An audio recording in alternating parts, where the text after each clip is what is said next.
નમસ્કાર. R Sheth and company અને નવજીવન trust પરિવારનો એક સંયુક્ત ઉપક્રમ સુખને ઉજવવાનો, સુખને વધાવવાનો અને સુખને ઝીલવાનો અવસર. ચાર લોકો ભેગા થાય ત્યારે દુઃખની વાતો તો થાય ને થાય, પણ એકબીજાના સુખને વહેંચવા આજે આપણે ભેગા થયા છીએ. એટલે અહીંયા ચાર ચોટલા ઓટલા નહીં ભાંગે, પણ ચાર વાતો કરી 40 સુખને આપણે વહેંચીશું. તો આપ સૌનું હું હાર્દિક સ્વાગત કરું છું, કારણ કે શિલ્પા દેસાઈ આપણે બધાને આ પ્રોગ્રામના અંતમાં સુખ નામનો પ્રસાદ આપવાના છે. તો સત્યનારાયણની કથામાં જેમ તુલસીનું પાન મૂકે એમ આ પુસ્તકનું તુલસીપત્ર આપણે સાથે લઈ જઈએ. તો આપ સૌનું સ્વાગત કરું છું.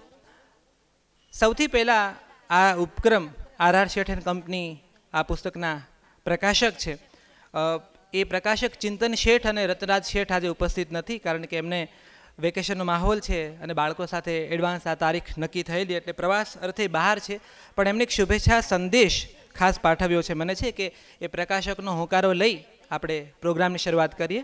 તો ચિંતન શેઠ એક સંદેશ લખે છે. નમસ્તે. આપ સર્વે શિલ્પા દેસાઈના વાચકો, ચાહકો, મિત્રો, પરિવારજનોનું હાર્દિક સ્વાગત કરતા આનંદ અનુભવીએ છીએ. ગુજરાતી પુસ્તકોના પ્રકાશન ક્ષેત્રે શતાબ્દીની પૂર્વ સંધ્યાએ ઊભેલી અમારી સંસ્થા 2026માં આર શેઠ એન્ડ કંપનીને 100 વર્ષ પૂરા થવાના છે. આ એક બહુ મોટી વાત છે કે આપણી ભાષાની એક ઉત્તમ પ્રકાશન સંસ્થા 100 વર્ષ પૂરા કરવાના છે. તો પ્રકાશક કહે છે કે ગુજરાતી પુસ્તકોના પ્રકાશન ક્ષેત્રે શતાબ્દીની પૂર્વ સંધ્યાએ ઊભેલી અમારી સંસ્થાને ગુજરાતી, ભારતીય અને વિશ્વની ભાષાઓના ટોચના લેખકોના પુસ્તકોને પ્રકાશિત કરવાનો અને વાચકો માટે ઉપલબ્ધ કરાવવાની તક અમને મળી છે. એ અમારા માટે ગૌરવની વાત છે. શિલ્પા દેસાઈ એટલે અમારા માટે તો શિલ્પા ભાભી. એમના પુસ્તકનું આજે પ્રકાશન થઈ રહ્યું છે તે અમારા માટે તો પરિવારનો જ કાર્યક્રમ છે. કલમ એમને વારસામાં મળી છે, તો સંબંધ અમને બંનેને વારસામાં મળ્યો છે. શિલ્પાબેનના પિતા શ્રી તુષારભાઈ ભટ્ટના પુસ્તકનું પ્રકાશન અમારી સંસ્થા આર શેઠ એન્ડ કંપની દ્વારા થયું હતું. તો શિલ્પા ભાભીના સસરા અને મારા પિતાજીના અંગત મિત્ર શ્રી જીતેન્દ્રભાઈ દેસાઈના પુસ્તકોનું પ્રકાશન પણ અમે સગૌરવ કરેલું. આજે સંબંધની કડીમાં શિલ્પા ભાભીના પુસ્તકનો ઉમેરો કરવો પડે એ અમારા માટે આનંદની ઘટના છે. ગુજરાતી ભાષામાં હાસ્ય સાહિત્ય એક વિશિષ્ટ પ્રકારનો ઉપક્રમ ગણાયો છે. કોઈના ચહેરા ઉપર સ્મિત કે હાસ્ય લાવવું કોઈ એવું સરળ કામ નથી. કદાચ એટલે જ સાહિત્યના આ પ્રકારને ખેડનારાઓ આંગળીના વેઢે ગણી શકાય એવા જૂજ લોકો જ આપણી ગુજરાતી ભાષા પાસે આજે પણ છે. એ જૂજ લોકોમાં શિલ્પા ભાભીનું સશક્ત અને નોંધપાત્ર પ્રદાન છે. આજના તણાવભર્યા રોજિંદા જીવનમાં હાસ્યનું મહત્ત્વ અનેક ગણું વધી રહ્યું છે. સાચું કહું તો હાસ્ય એ ફિટનેસની અલ્ટરનેટિવ થેરાપી જેટલું શીતળતાનું કામ કરે છે. આ પુસ્તકનો કોઈ પણ લેખ તમારા ચહેરા પર હાસ્ય લાવીને તમને હળવાશનો અનુભવ ચોક્કસ કરાવશે, એની એક પ્રકાશક તરીકે હું ખાતરી આપું છું. હવે એક હળવાશના સંદર્ભે મારી વાત પૂરી કરીશ ને કહીશ કે ઘણા મિત્રોના મનમાં ક્યારનું રમી રહ્યું છે કે શિલ્પા ભાભીના સાસરા પક્ષે સદ્ધર પ્રકાશન ગૃહ નવજીવન ટ્રસ્ટ છે, તો પછી આ પુસ્તકના પ્રકાશક આર શેઠ એન્ડ કંપની કેમ? મહાભારતની જેમ આ પણ એક યક્ષ પ્રશ્ન છે, પણ એના જવાબમાં વધારે કંઈ વિચારવાની જરૂર નથી. મેં પહેલાં પણ કીધું એમ આ એક પરિવારનો જ પ્રસંગ છે. બહેન દીકરીનો પ્રેમાધિકાર જેટલો સાસરામાં હોય એટલો પિયરમાં પણ હોય જ ને. આખું વર્ષ સાસરે જમે, ક્યારેક પિયરે પણ જમે, તો એમાં કંઈ બહુ વિચારવાનું હોતું નથી.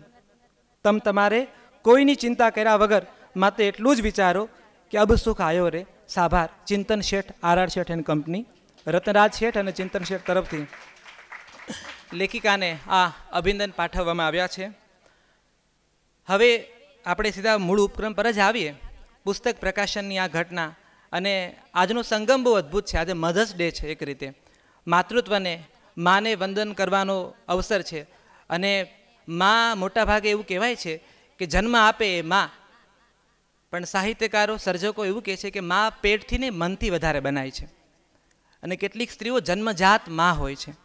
પહેલાં પોતાના ભાઈઓના બાળકોની, પછી પોતાના માતા પિતાની, અને પછી આગળ જેટલી પણ પેઢી પસાર થાય એ બધા માટે મા હોય છે. એટલે માતૃત્વની વ્યાખ્યા બહુ મોટી છે. તો આવી એક માતૃપૂજાની માતૃવંદનની સાંજે જ્યારે આ પુસ્તક અર્પણ થઈ રહ્યું છે ત્યારે આ પુસ્તક પ્રકાશનની ઘટનામાં 4 એવી માતૃ હૃદયને આપણે મંચ ઉપર બોલાવવાના છે, જેના હૃદયમાં ક્યાંક દીકરી સ્વરૂપે, ક્યાંક ફઈ સ્વરૂપે, ક્યાંક માતા સ્વરૂપે માં ધબકે છે. તો હું ખૂબ આદર સાથે લેખિકા શિલ્પા દેસાઈને મંચ ઉપર વિનંતી કરીશ કે આપ પધારો. લેખિકાના ફઈબા આપણી વચ્ચે ઉપસ્થિત છે. હું એમને વિનંતી કરીશ, શીલાબેન આપ પધારો. એમના લેખિકાના માતુશ્રી હંસાબેન આપ પણ મંચ પર પધારો. અને લેખિકાની દીકરી મનવિતા આપ પણ મંચ પર પધારો. આ ચારેય માતૃત્વના 4 સ્વરૂપો છે. ફઈબા છે, મમ્મી છે, દીકરી છે અને સાક્ષાત લેખિકા છે.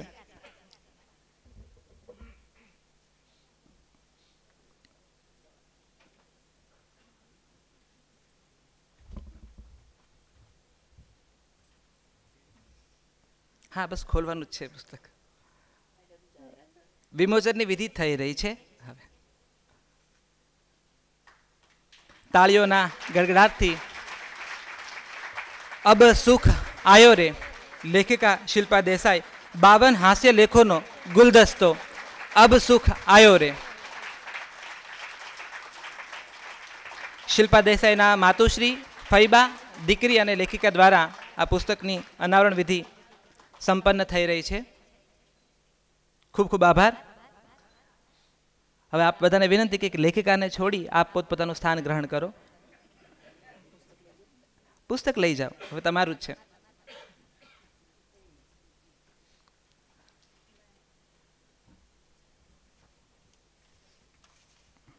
આ ક્ષણેથી અબ સુખ આયો રે ગુજરાતી વાચકોના પાલવમાં.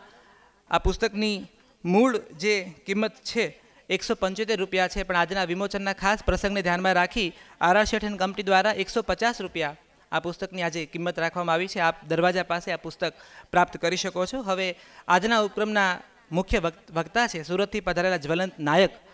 એમને વિનંતી કરીશ કે મંચ ઉપર પોતાનું સ્થાન ગ્રહણ કરે. જ્વલંત નાયક, લેખિકા શિલ્પા દેસાઈ અને વાચિકમના 2 મહારથી ઉર્વશી શ્રીમાળી અને હાર્દિક શાસ્ત્રી, આપ પણ મંચ ઉપર પોતાનું સ્થાન ગ્રહણ કરો.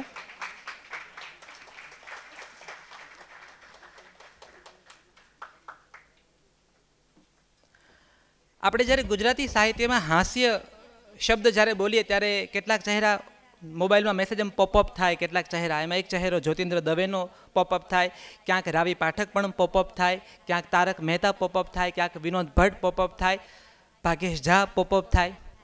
આ બધાની સ્ટાઇલ બહુ જુદી છે લેખનની. અને મજાની વાત એ છે કે આ લોકોએ લખ્યું એટલું બોલ્યાય છે પાછા, અને જેટલું બોલ્યા છે ને હવે તો એમના નામે કેટલીક વાતો એવી તરે છે કે એમને ખબર નથી કે આ બોલ્યા છે કે નથી બોલ્યા. એવી મને એક વિનોદ ભટ્ટની, કારણ કે શિલ્પા દેસાઈનો અને વિનોદ ભટ્ટનો પણ એક અદ્ભુત સંબંધ છે. એના વિશે તો લેખિકા કદાચ મૂળ થાય તો વાત કરે પણ ખરા, કારણ કે આ મૂળ ઉપર આધારિત લેખિકા છે. એ જેટલી પણ તૈયારી કરીને આવે પછી બોલવા ભેગા થાય ત્યારે એ લખાણ બધું સાઈડમાં રહી જાય. તો વિનોદ ભટ્ટ સાથે એક વાત જોડાયેલી, સાહિત્યના દરેક સ્વરૂપોની અમે કદર કરીએ છીએ આ મંચ ઉપરથી. અમે કવિતાને ખૂબ પ્રેમ કરીએ છીએ કવિઓ, કવિતા માટે અમને કોઈ દુર્ભાવ નથી. પણ વિનોદ ભટ્ટ એક જગ્યાએ એવું કહે છે કે કાશીમાં બનારસના ઘાટ પર બેઠા છે, ગંગાને જોઈ રહ્યા છે અને લોકો જગતભરના પાપ ધોવા માટે ગંગામાં ડૂબકી મારી રહ્યા છે. અને વિનોદ ભટ્ટને થયું કે આપણે ઘણીવાર સાહસ ઓછું કરીએ. એ કહે છે કે આપણે લખવાનું નક્કી કર્યું એ જ બહુ મોટું સાહસ છે, એમાંય હાસ્ય નક્કી કર્યું એ તો સૌથી મોટું સાહસ છે, કારણ કે એ જરા અઘરો ધંધો છે. અને બેઠા છીએ અને જગતભરના લોકોને હું જોઈ રહ્યો છું કે સૌ પોતપોતાના પાપ ધોઈ રહ્યા છે. અને વિનોદ ભટ્ટ કહે છે મારી બાજુમાં એક ભાઈ બેઠા હતા અને ક્યારે સાક્ષી ભાવે બધી ડૂબકીઓને જોઈ રહ્યા હતા. પછી વિનોદ ભટ્ટ કીધું હું તો કંઈ બોલ્યો નહીં, પણ પહેલાં ધીમેથી મને પૂછ્યું કે તમે નહીં ડૂબકી મારો? એટલે વિનોદ ભટ્ટે કીધું કે હું હાસ્ય લેખક છું.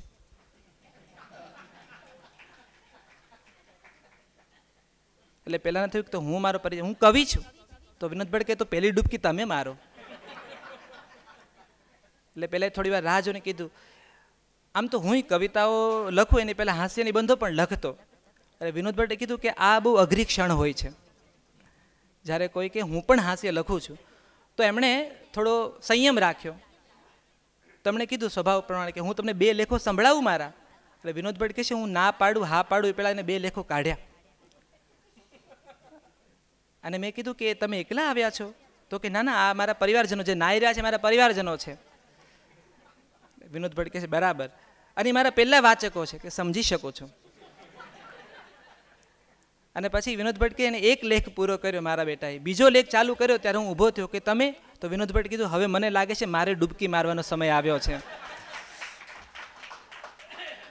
તો આવી જે હળવાશભરી વાતો હોય, કોઈક દીક્ષા લેવા જાય અને વિનોદ ભટ્ટ કે દીક્ષા ન ચલાવવી પડે તો દીક્ષા જ છે, એવી રસપ્રદ વાતો આપણા ભાષાના સર્જકો સાથે જોડાયેલી છે. તો સૌથી પહેલાં હું જ્વલંત નાયક સુરતથી પધાર્યા છે, સીધી વાત કરવા માટે જાણીતા છે અને પત્રકાર છે, લેખક છે, હ્યુમર સાથે એમનો સીધો સંબંધ છે અને શિલ્પા દેસાઈના મિત્ર છે.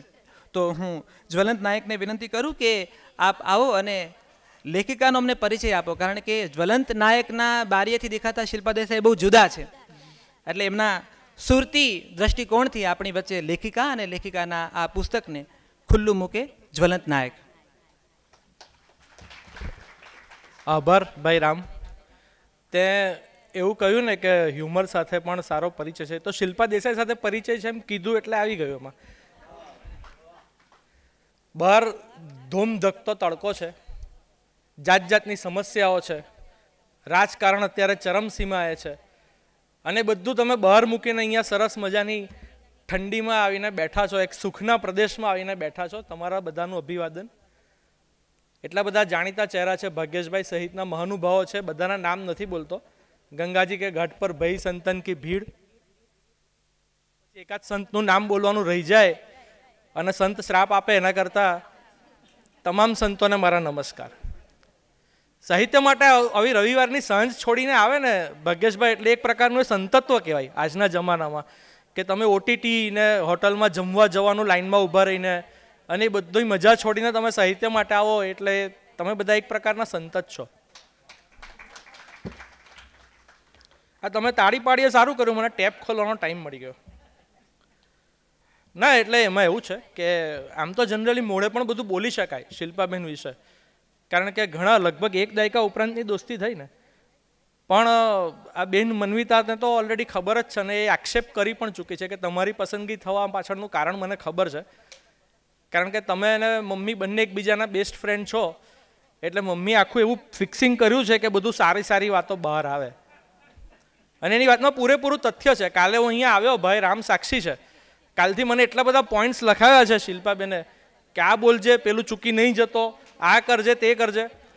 એટલે કાર્યક્રમ પછી જે ભોજન સમારંભ જેમાં મને શું જમવા મળશે ને એનો આધાર અત્યારે હું શું બોલું એના પર છે. અને તમને બધાને ખાસ વિનંતી, ખોટી જગ્યાએ હસશો નહીં, ખોટી જગ્યાએ તાળી પાડશો નહીં. પાડવા જેવી લાગે તો પાડજો. શરૂઆત આપણે કર્મથી કરીએ, ગીતાથી. કર્મનું ફળ કોઈને છોડતું નથી. મારા મિત્ર જિજ્ઞેશ પારેખ બેઠા છે, સુરતથી આવ્યા છે મારી સાથે. અમે એને કવિ જીપા કહીએ છીએ, હું ને શિલ્પાબેન. એટલે સુરતમાં એક કાર્યક્રમ હતો સરસ મજાનો, એમાં જિજ્ઞેશભાઈ મારા બહુ ખાસ મિત્ર છે, અને ખાસ મિત્ર કોઈ દિવસ સારું બોલે નહીં, પોઈન્ટ ટુ બી નોટેડ. અને એક કાર્યક્રમમાં જિજ્ઞેશભાઈને મારી ઓળખ વિધિ કરવાનો આપેલો મોકો, અને એ વખતે મને જે આનંદ થયેલો ને કે આ માણસ આજે ગમે તે ભોગે મારું સારું સારું બોલવું પડશે, પણ ત્યાં કર્મની કિતાબમાં નોંધાઈ ગયું અને આજે હવે એ મારા પર વીતવાની છે. એટલે જિજ્ઞેશભાઈ તમે હાજર છો એટલે જોજો. આ ઇતિહાસ છે ને પોતાને બેલેન્સ કરતો હોય, જેવું રીતે આ જિજ્ઞેશભાઈના કેસમાં થયું ને એવી રીતે. ભાઈ રામે જ્યોતિન્દ્ર દવેની વાત કરી. જ્યોતિન્દ્રભાઈ તો સર્વકાલીન મહાન હાસ્ય, કદાચ આપણા આદ્ય પુરુષ કહેવાય અત્યારે જે સાંપ્રત હાસ્ય સાહિત્ય આપણું આધુનિક છે એના. જ્યોતિન્દ્રભાઈનું એક બહુ જ જાણીતું પુસ્તક હતું એ જમાનામાં, રેતીની રોટલી. ભાગ્યેશભાઈને ખ્યાલ હશે. અને વિનોદ ભટ્ટે એક વખત વાંચેલું કંઈક વર્ષો પહેલાં, અને ભટ્ટ સાહેબને ફરી એકવાર ઈચ્છા થઈ કે મારા પુસ્તક વાંચવું છે. એમણે ખૂબ શોધ્યું, કશે મળે નહીં, લાઇબ્રેરીઝમાં ફર્યા, કશે મળે નહીં. પછી એક લાઇબ્રેરીમાં એક બહેને કીધું કે હા જોયું છે મેં આ પુસ્તક, આવો ચાલો બતાવું. એટલે હાસ્યનું એ પુસ્તક પાકશાસ્ત્રના ખાનામાંથી રસીલાની રસોઈ નામનું એક પુસ્તક હતું, એની બાજુમાં હતું રેતીની રોટલી. એટલે આપણો સમાજ છે ને ઘણીવાર સારામાં સારા ઉચ્ચ કક્ષાના જે હાસ્યના પુસ્તકો છે એને પાકશાસ્ત્રમાં ગણી લેતો હોય છે. હવે ઇતિહાસ બેલેન્સ કઈ રીતે થયો એની વાત કરું કે શિલ્પાબેને બહુ વિચારીને, એટલે જો સાદી ગુજરાતીમાં કહે તો મગજનું દહીં કરીને ઉત્તમ કક્ષાના લલિત નિબંધો લખેલા. કહું ને શિલ્પાબેન? આ જરા પોઈન્ટ બહારનું છે, એટલે મનવિતા આપણે બરાબર બોલીશું, યુ ડોન્ટ વરી, આપણે સાચું જ બોલીશું. એટલે શિલ્પાબેને બહુ મહેનત કરીને એ લલિત નિબંધો લખેલા, પણ પ્રકાશકને લાગ્યું કે આ લલિત નિબંધો ઓછા ને હાસ્ય નિબંધો વધુ છે. એટલે જ્યોતિન્દ્ર દવે વાળો ઇતિહાસ અહીં બેલેન્સ થઈ ગયો કે એક સમયે જે હાસ્ય લોકોને પાકશાસ્ત્ર લાગતું હતું, પણ આ શિલ્પાબેને લખેલા લલિત નિબંધો હાસ્ય નિબંધ છે. શિલ્પાબેનને તો એનો ખ્યાલ જ નથી. જેમણે મારી ગઈકાલની પોસ્ટ વાંચી છે બે દિવસ પહેલાંની, એમને ખબર હશે કે શિલ્પાબેનને ઘણો ખ્યાલ નથી. રેતીની રોટલી કે જ્યોતિન્દ્ર દવે એ બધી વાત તો બરાબર છે, પણ આધુનિક સમયમાં હાસ્ય લખવું ને એ બહુ મોટી વાત છે. કારણ કે અત્યારે જ્યારે મીડિયાના જમાનામાં આપણે જોઈએ છે ઘણું બધું અદ્ધરતાલ ચાલે છે. વિનોદ ભટ્ટ સાહેબે જ એક કિસ્સો ટાંકેલો કે એક સાહિત્યકાર બહુ મોટા ગજાના, એમણે એકવાર પૂછ્યું કે સાર્થ જીવે છે? ભટ્ટ સાહેબ કે હા. એટલે આ બહુ વર્ષો જૂની વાત છે, એટલે એમણે હા પાડી કે હા જીવે છે. તો કે તો સારું. તો કેમ? તો કે મેં એનો ઇન્ટરવ્યૂ છાપી માર્યો છે. એટલે જો કોઈકને ખબર હશે કે સાર્થ ગુજરી ગયો છે તો મારો ઇન્ટરવ્યૂ ખોટો સાબિત થશે. એટલે આવા ઘણા કાલ્પનિક ઇન્ટરવ્યૂઝનો ને એ પ્રકારના અત્યારના જમાના પણ ખૂબ ચાલે છે. શિલ્પાબેનની શરૂઆત પણ હાસ્યકાર તરીકે કાલ્પનિક નિબંધથી થયેલી, અને એમણે બહુ ગંભીરતાપૂર્વક એક નિબંધ લખેલો, ઇન્ટરવ્યૂ લીધેલો સંજય દત્તનો, કાલ્પનિક ઇન્ટરવ્યૂ હતો. અને બહુ મહેનત કરીને એમણે એ જ્યારે ભણતા હતા વિદ્યાર્થી અવસ્થામાં, ત્યારે એમણે બહુ વિચાર કરીને એ કરેલું, પ્રશ્નો તૈયાર કરેલા, સંજય દત્ત એના કેવા જવાબો આપી શકે એ એમણે તૈયાર કર્યો, અને આખો એક સરસ મજાનો લેખ તૈયાર થયો. અને એમને એમ કે આ પત્રકારત્વમાં આ મારો સરસ એક પ્રયત્ન ગણાશે. પણ આપણા બધાના સદનસીબે એમના જે શિક્ષક હતા બકુલ ત્રિપાઠી સાહેબ હતા ને, એમને ખ્યાલ આવી ગયો અને એમણે કીધું કે આ બેન ઇન્ટરવ્યૂ કરતાં હાસ્યલેખ વધુ છે. અને એ રીતે આપણને ખૂબ સારા હાસ્યકાર મળ્યા.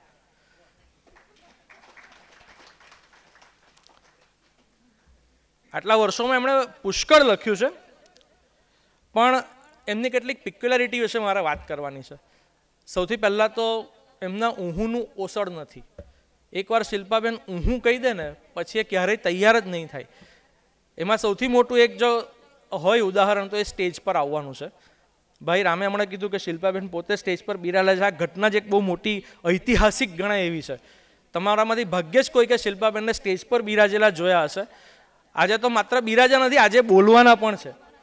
અને મને આજે અહીંયા સુરતથી અમદાવાદ આવવાનો મૂળ ચામ એ છે કે શિલ્પાબેનને સ્ટેજ પરથી બોલતા જ જોઉં. એટલે જો તમે અત્યારથી તાળી પાડવાનું શરૂ કરશો ને તો એને બોલવાનો ચામ આવશે.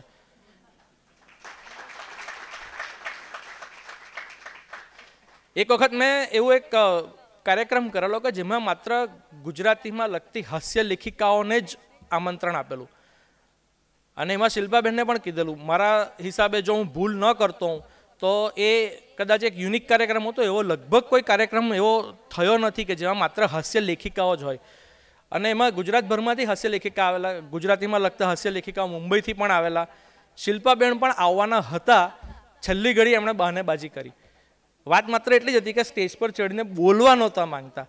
એટલે એ કાર્યક્રમમાં, અને મારી એવી જીદ હતી કે શિલ્પાબેન તો હોવા જ જોઈએ, કારણ કે મેં હમણાં જ કીધું કે બહુ સારું લખે છે અને આઈ બિલીવ ઇટ. પણ એમાં થયું એવું કે મને મારી જ જીદ ભારે પડી. સ્ટેજ પર બધી લેડીઝની વચ્ચે હું એકલો જ ભાયડો હતો, અને આખો જે મહિલાઓનો કાર્યક્રમ હતો એમાં એક લેખ મારે વાંચવો પડ્યો શિલ્પાબેન વતી. એમનો એક લેખ હતો તે. એટલે આપણો ગમે એટલી કિરકિરી થાય એનો વાંધો નથી, પણ શિલ્પાબેન પોતાના એમના ઊંહુનું ઓસડ હોતું નથી. આજે મને ખબર નથી કે રામે અને વિવેકભાઈએ કઈ કરામત કરીને એમને સ્ટેજ પર બેસવા માટે તૈયાર કર્યા છે. પોલિટિકલ એક એમની ખાસિયત એવી છે કે પોલિટિક્સ વિશે એ વાત ખરેખરા, પણ એમાં પોલિટિક્સ જરાય નહીં હોય. જેમ કે ખેલ વિશે વાત કરે ને ત્યારે ખેલની સૂઝ હોય કે નહીં હોય એમને સમજ પડે એ એંગલથી જે જોતા હોય. જેમ કે એકવાર વિવેકભાઈ ફૂટબોલ મેચ જોતા હતા અને રોનાલ્ડો ગોલ પર ગોલ કરતો હતો. શિલ્પાબેન કે સચિન મસ્ત રમે છે. વિવેકભાઈ કે યાર તું કંઈક લિમિટ રાખ, આ ફૂટબોલ છે અને આ રોનાલ્ડો છે. શિલ્પાબેન કે પણ મને સચિનમાં જ ખબર પડે એટલે હું એને સચિન જ કહીશ. એટલે આવું ઘણી વખત મારી સાથે તો ઘણી વખત આ ફેસબુક પર પણ આ ઝઘડો થઈ ચૂક્યો છે ડામરની ગોળીવાળો. એટલે હું વિજ્ઞાન લખું છું, કદાચ એ મારો બહુ મોટો ગુનો છે. એટલે મારી સાથે તો ઘણી વાર થતું હોય. એન્જિનિયરિંગમાં ભણ્યો હોય ને એની સાથે ઘણી વાર થતું હોય. ઘરે કંઈ પણ બગડી જાય ને એટલે મિક્સર બગડ્યું તો કે કરને રિપેર. કેમ તું તો એન્જિનિયર છે ને? પણ ભાઈ હું સિવિલ એન્જિનિયર છું. પણ આ આપણે આજુબાજુ તમે એમ કહો ને કે હું એન્જિનિયર છું એટલે અપેક્ષા વધી જાય. હમણાં એમ કહો ને કે હું એન્જિનિયર છું, અધીરભાઈ એન્જિનિયર છે, હવે હમણાં માઇકમાં કંઈક પ્રોબ્લેમ થાય ને લોકો અમારા બે સામે જુએ, બરાબર, કે આ આવીને સુધારશે. પણ ભાઈ અમે સિવિલ એન્જિનિયર છે, અમે ઇલેક્ટ્રોનિક એન્જિનિયર નથી. એટલે શિલ્પાબેનનું અને પોલિટિક્સને પણ કંઈક આવા જ સંબંધો છે. એ આખું પોલિટિક્સને પોતાની નજરે જ જુએ. એટલે એક વખત અમારા જિજ્ઞેશભાઈએ પૂછ્યું શિલ્પાબેનને કે તમે ક્યારેય કોઈ સ્ટેન્ડ કેમ નથી લેતા? શિલ્પાબેન કે હું મારા સ્કૂટરનું સ્ટેન્ડ નથી લેતી.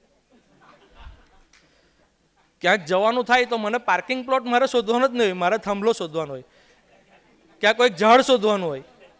એટલે હું થાંભલા કે ઝાડના ટેકે સ્કૂટર મૂકું, બાકી સ્ટેન્ડ એને ચડાવવાની જહેમત હું કરતી જ નથી. હવે આ માણસ પોલિટિકલ સ્ટેન્ડ લે એવી આશા આપણે કઈ રીતે રાખીએ?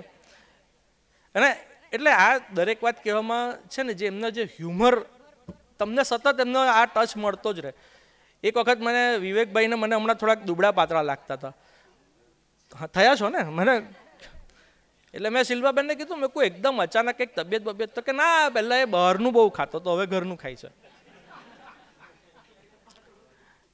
એટલે હવે આમાં આપણે એમની પાક કલા વિશે કંઈક વાત કરવી કે વિવેકભાઈ ડાયટિંગ શરૂ કરવું છે, એ બધું આપણા પર છોડીને એ એટલું કહી દે. પણ મને એટલી ખબર છે કે ક્યાંક કોઈક સ્મશાનમાં ગયા હોઈએ કે કોઈક શોક સભામાં ગયા હોય ને તો આમની સાથે ન જવાય. એટલે આખો કેસ અઘરો થઈ જાય એમ. અને ઘણી વખત તો પરિસ્થિતિનું ઓવરઓલ આકલન લીધા વગર એમના સ્ટેટમેન્ટ આવે અને ત્યારે ખરી મજા આવે. હમણાં કોઈક ભીડ સાહિત્યકાર, કિશન ક્યાં છે? કિશન ક્યાં ગયો ભાઈ? કોણ હતા પગથિયા પર તું હાથ લઈને ચડતો હતો? સ્વરૂપ ધ્રુવ બહુ પીઢ સાહિત્યકાર છે. કિશન બિચારો અમારો પગથિયા પર એમને પગથિયા ચડવા મદદ કરતો હતો અને પગથિયા ચડાવ્યા. બેને પૂછ્યું, શિલ્પાબેન પણ સાથે હતા, તો કે આ તમારો સન? શિલ્પાબેન કે હા કિશન. એટલે એ જવાબ તમારા પ્રશ્નના સંદર્ભમાં નહીં આપે, એ જવાબ એના મગજમાં ત્યારે કયો વિચાર ચાલે છે એના સંદર્ભમાં આપે. એટલે તમે કોઈક વખત એમને પોલિટિકલ પ્રશ્ન પૂછી જોજો, મજા આવશે. મારી હાજરીમાં ન પૂછશો. બીજા કોઈ પોઈન્ટ કીધા છે? હું જરા શોધી લઉં. હા, મારો એક અનુભવ તો બહુ ખરાબ છે, પેલો ઊનો વાળો કહું છું. એટલે હું જ્યારે પહેલી વખત એમના ઘરે ગયો ને, ત્યારે જે એમના ઘરે ગયા એમને ખબર છે, એક સરસ મજાનું એક પગ પ્રજાતિનું સરસ મજાનું એક ડોગી છે, ઊનો એનું નામ. એટલે હું નવો ગયો ને, એટલે મને પહેલાં ચા પાણીને બધું પતી ગયું. પછી મને પેલું એક આસનિયા જેવું આપ્યું નીચે, એમ કે લેને પકડને. એટલે મેં પકડ્યું. પછી એક ગોદડી આપી, એમ કે આ પકડને. એટલે મેં પકડી. હવે આ બધા સમય દરમિયાન પેલો ઊનો મને ઓબ્ઝર્વ કરે અને ધીમે ધીમે પેલા સાઈડ પરથી દાંત મને બતાવે. મને હારી ખબર પડે નહીં કે એક્ઝેક્ટલી થઈ શું રહ્યું છે. પછી એણે મને એક બાઉલ આપ્યો શિલ્પાબેને, મને કે લે આ પકડ. એટલે પેલી ગોદડી આસનિયું બગલમાં દબાવ્યા, બાઉલ આપ્યો, એ બાઉલ પકડ્યો. પછી મેં કહ્યું આ એક્ઝેક્ટલી થઈ શું રહ્યું છે? હવે ઊનોના ઘુરકે વધતા જાય. શિલ્પાબેન કે હવે દોડ. મેં કહું અરે પણ થયું શું? તો કે ના, આ બધું છે ને ઊનોની ચીજ વસ્તુઓ છે, મારે જાણવું છે કે આ ખાલી ભસે જ છે કે કરડે પણ છે. એટલે આવી રીતે તમે છે ને ફસાઈ જાઓ ઘણી વાર. એટલે શિલ્પાબેન આ કયા પ્રકારના માણસ છે મેં તમને કહી દીધું, બરાબર ને? કોઈ પોઈન્ટ ચૂકી નથી ગયો ને? પણ એક કહેવત છે આપણા ગુજરાતીમાં કે શેરી મિત્ર 100 મળે, તાળી મિત્ર અનેક, જે સુખ દુઃખમાં સાથે રહે એ લાખોમાં એક. અમારી દોસ્તી દાયકા ઉપરાંતની છે અને શરૂઆતમાં છે ને અમે બંને એકબીજાને બહુ ગંભીર મિત્ર તરીકે નહોતા ગણતા, કારણ કે અમારી મુલાકાત ફેસબુક થકી થયેલી. હવે શિલ્પાબેનનો એક એવો નિયમ, એટલે મને ત્યારે એવી કંઈ ખબર નહોતી કે કોઈ પણ મિત્ર આવી રીતે સોશિયલ મીડિયામાંથી મળે ને તો એના વિશે પૂરી જાણકારી મેળવી લે અને ત્યાર પછી જ એની સાથે દોસ્તી પાકી કરે.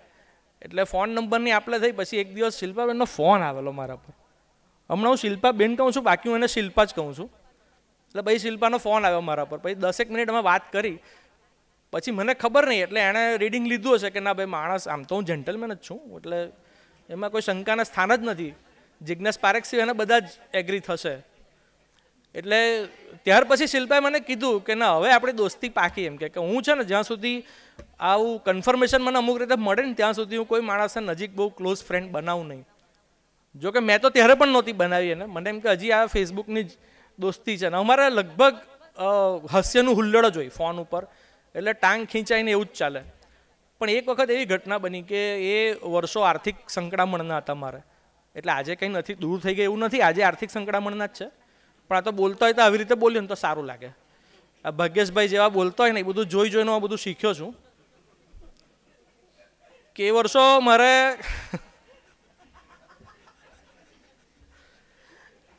વર્ષો મારે આર્થિક સંકળામણના હતા અને મારી પાસે સેન્ટ્રો કાર હતી. આપણા સમાજમાં એક એવું છે કે કારમાં ફરતા હોય પૈસાદારો કે એને આર્થિક સમસ્યાઓ, એવું નથી હોતું. કાર આજે મધ્યમ વર્ગની એક વાહન થઈ ગયું છે, એક જરૂરિયાત છે. એટલે કાર હતી મારી પાસે અને કોઈ જગ્યાએ મેં પાર્ક કરી કાર, અને લગભગ 7-8 માળનું બિલ્ડિંગ હતું અને કોઈકે બિલ્ડિંગમાં ઉપરથી કંઈક કચરું ફેંક્યું અને એમાં કોઈક એવું ઓબ્જેક્ટ હતો જેણે મારા કારની વિન્ડશીલ્ડ જે આગળનો કાચ હોય છે તોડી નાખ્યો. અને કંઈક 2-1 મહિનાથી મારે કોઈ પેમેન્ટ આવ્યું નહોતું અને એને લીધે I was already in tension. કારનો કાચ ફૂટેલો જોયો તો લગભગ હું રડમસ થઈ ગયો, રડવા જેવો કે યાર આ દુકાળમાં અધિક માસ જેવી પરિસ્થિતિ. અને ત્યારે હું ઘરથી 7-1 કિલોમીટર દૂર હતો અને પૈસા આપણે ઘણી વખત છે ને આવી સિચ્યુએશનમાં તમે બધા જ જેણે આર્થિક સંકળામણ જોઈ છે ને એ મુકાયા હશો. જ્યારે ખૂબ તંગી હોય ને ત્યારે આપણને આંગળા ચાટીને પેટ ભરવાનો વિચાર આવે. એટલે મને ત્યારે એવું થયું કે આજે રિક્ષાના પૈસા નથી ખર્ચવા, આ 7-8 હજાર રૂપિયાનો ખર્ચો થયો છે, ચાલો ચાલતા જ ઘરે જતા રહીએ. And I was so sad. કદાચ કોઈક મિત્ર મને રસ્તામાં મળ્યો હોત ને મને પૂછ્યો તો મારાથી ધ્રુસકે રડાઈ જાય ને એવી ખરાબ પરિસ્થિતિ હતી. એ વખતે શિલ્પાનો ફોન આવ્યો અને શરૂઆતમાં થોડીક આમ તેમ એઝ યુઝ્યુઅલ મજાક મસ્તી થઈને એને ખ્યાલ આવ્યો કે આજે કંઈક જુદા મૂડમાં છે. અને એણે મને પૂછ્યું, 2-1 વખત પૂછ્યું, પછી મેં એને કીધું કે યાર આજે આવું થયું ને મને બહુ ખરાબ લાગે છે કે આ હું કેવી સંજોગોમાં વગર મારા કોઈ વાંક ગુના વગર આમાં હું સંડોવાઈ ગયો છું ને હવે મને આમાંથી બહાર નીકળવાનો રસ્તો નથી સૂચતો. આ દુકાળમાં અધિક માસ જેવું મને એક બહુ મોટું નુકસાન ગયું આર્થિક. એ વખતે 7-8 હજાર બહુ મોટા કહેવાતા હતા મારા માટે. આજે એવું જ છે. તો એટલે લગભગ મેં ફોન પર રડવાનું જ બાકી રાખ્યું. પણ એ વખતે શિલ્પાનો આખો ટોન તરત ચેન્જ થઈ ગયો, જે હું આજે પણ નથી ભૂલ્યો. જે મજાક મસ્તીનો ટોન હતો, ટાંગ ખીંચાઈનો ટોન હતો, તરત એનો ટોન આખો ચેન્જ થઈ ગયો અને એણે તરત જ મને સધિયારો આપવાનું શરૂ કર્યું કે થાય એવું, આમ છે તેમ છે, આવું દરેકના જીવનમાં થતું હોય. થોડા દિવસો જતા બહુ બેકાર મોટિવેશન સ્પીચ હતી હા તારી, પણ એક ક્ષણ એવી હતી.